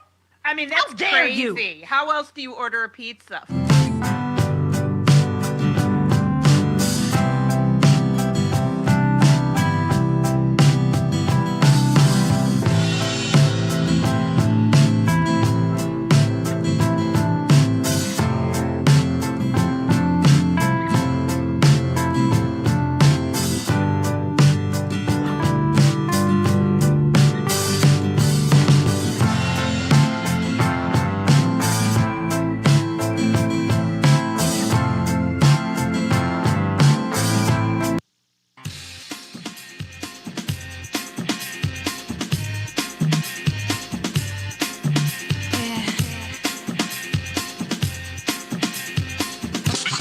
Stephanie Miller. You know you got me, with your pistol, shot me. And I'm here helplessly, in love and nothing can't stop me. No, don't funk with Stephanie Miller. Don't do it. Oh, too late. I've already been funked with multiple times. I am well. To Rick Wilson's point earlier on the show, somebody, I think it was Eric Erickson, said they bypassed Holman and the head of Border Patrol and elevated Greg Bovino because they want the public confrontations and displays. Exactly. That's what he was saying. Yeah. This was all intentional. This is not like, it's some accident and they're out of control. They wanted this. Yeah. And now it's backfiring politically. And, this is like 2 Rupert Murdoch-owned newspapers, right? Wall Street Journal and The Post both argued. And again, it's just because they don't like the optics and the outcome for Republicans. They don't care that human beings are being slaughtered. They said it's time for him to put a halt to his brutal immigration operation in Minnesota. They said the worst incident to date in what is becoming a moral and political debacle for his presidency. The Wall Street Journal writes, Ms. Thom and Mr. Miller aren't credible spokespeople. Their social media and cable TV strategy is to own the libs rather than to persuade Americans. They said Miller's mass deportation methods are turning immigration, an issue Trump owned in 2024, into a political liability for Republicans. These are people that want the Republican Party to do better. We have Stephen Miller's latest TV appearance. Someone said whenever he's challenged, even for a nanosecond, he starts screaming like a lunatic. A journalist wrote, the walk back begins. Whatever changes Trump makes with DHS, ICE, and its presence in Minnesota is not out of decency. It is out of political calculation because the GOP is worried about the midterms. What the damage is done, Americans see his cruel authoritarian project for what it is. And in this reporting, some of the president's aide have come to see this the increasingly volatile situation in Minneapolis as a political liability and believe the White House should be looking for an off-ramp. Again, politics, optics, not about human beings. And I love this. Others in the administration, however, believe ending the current efforts in Minneapolis would be a capitulation to the left. I'm going to guess that's Stephen Miller again, that's saying, no, go further. How about the people in polling? I mean, polling, they're vastly against this, but there's a section of people that are like, they're not going far enough. I'm like, really? How much? What would they have to do for you to be satisfied, right? Have you ever noticed that there's a bunch of dirtbags that live in this country? I'm just saying. Well, you know who you are. Our headline just popped up on the Washington Post. Trump aides declared 16 DHS shootings justified before their probes were completed. Yeah. Yeah, they're not even doing probes. No, they're just whatever the officers said. They're like, oh, okay, is that your story? Good, that sounds good. That's it. I mean, this attorney that defended the Renee Good ICE killer has dropped out of the race for governor, said I can't be associated with this party anymore. Good for him. An FBI agent who sought to investigate the officer who fatally shot Renee Good has resigned. Tracy Mergen left her job as a supervisor of the FBI's Minneapolis field office after the bureau in Washington pressured her to discontinue a civil rights inquiry into the officer. There are people standing up left and right? I mean, this one, I guess it's no surprise they lie about everything. Greg Bovino pointed to a man from Ecuador, did you hear about this, as the target of the immigration enforcement operation that ended with Alex Pretty's fatal shooting. They say he had a criminal history, includes domestic assault, bodily harm, whatever, blah, blah, blah. But the Minnesota Department of Corrections said no one by that name has ever been in its custody. And court records show only a misdemeanor level traffic violation. I mean, everything. Liars. Yes. Every single thing they say. This was another silver lining before we go. The judges deny DOJ's motion to keep the Minnesota church protesters locked up, rejecting simply speculative flight risk arguments. Again, these are peaceful protesters, and it's just, you know what, Jody, I will take one point of light at a time that I can. I'll take one positive, court ruling or someone coming to their senses and leaving the Republican Party or quitting the FBI or whatever it takes, to bring us back to sanity. Yep. You know where you find most of the sanity in this country? The politics bar. It's at the politics bar with Jody Hamilton. We love you, Jody Hamilton. You too. We'll see you tomorrow. Malcolm Nance from Greenland. Yeah, tomorrow. Yeah.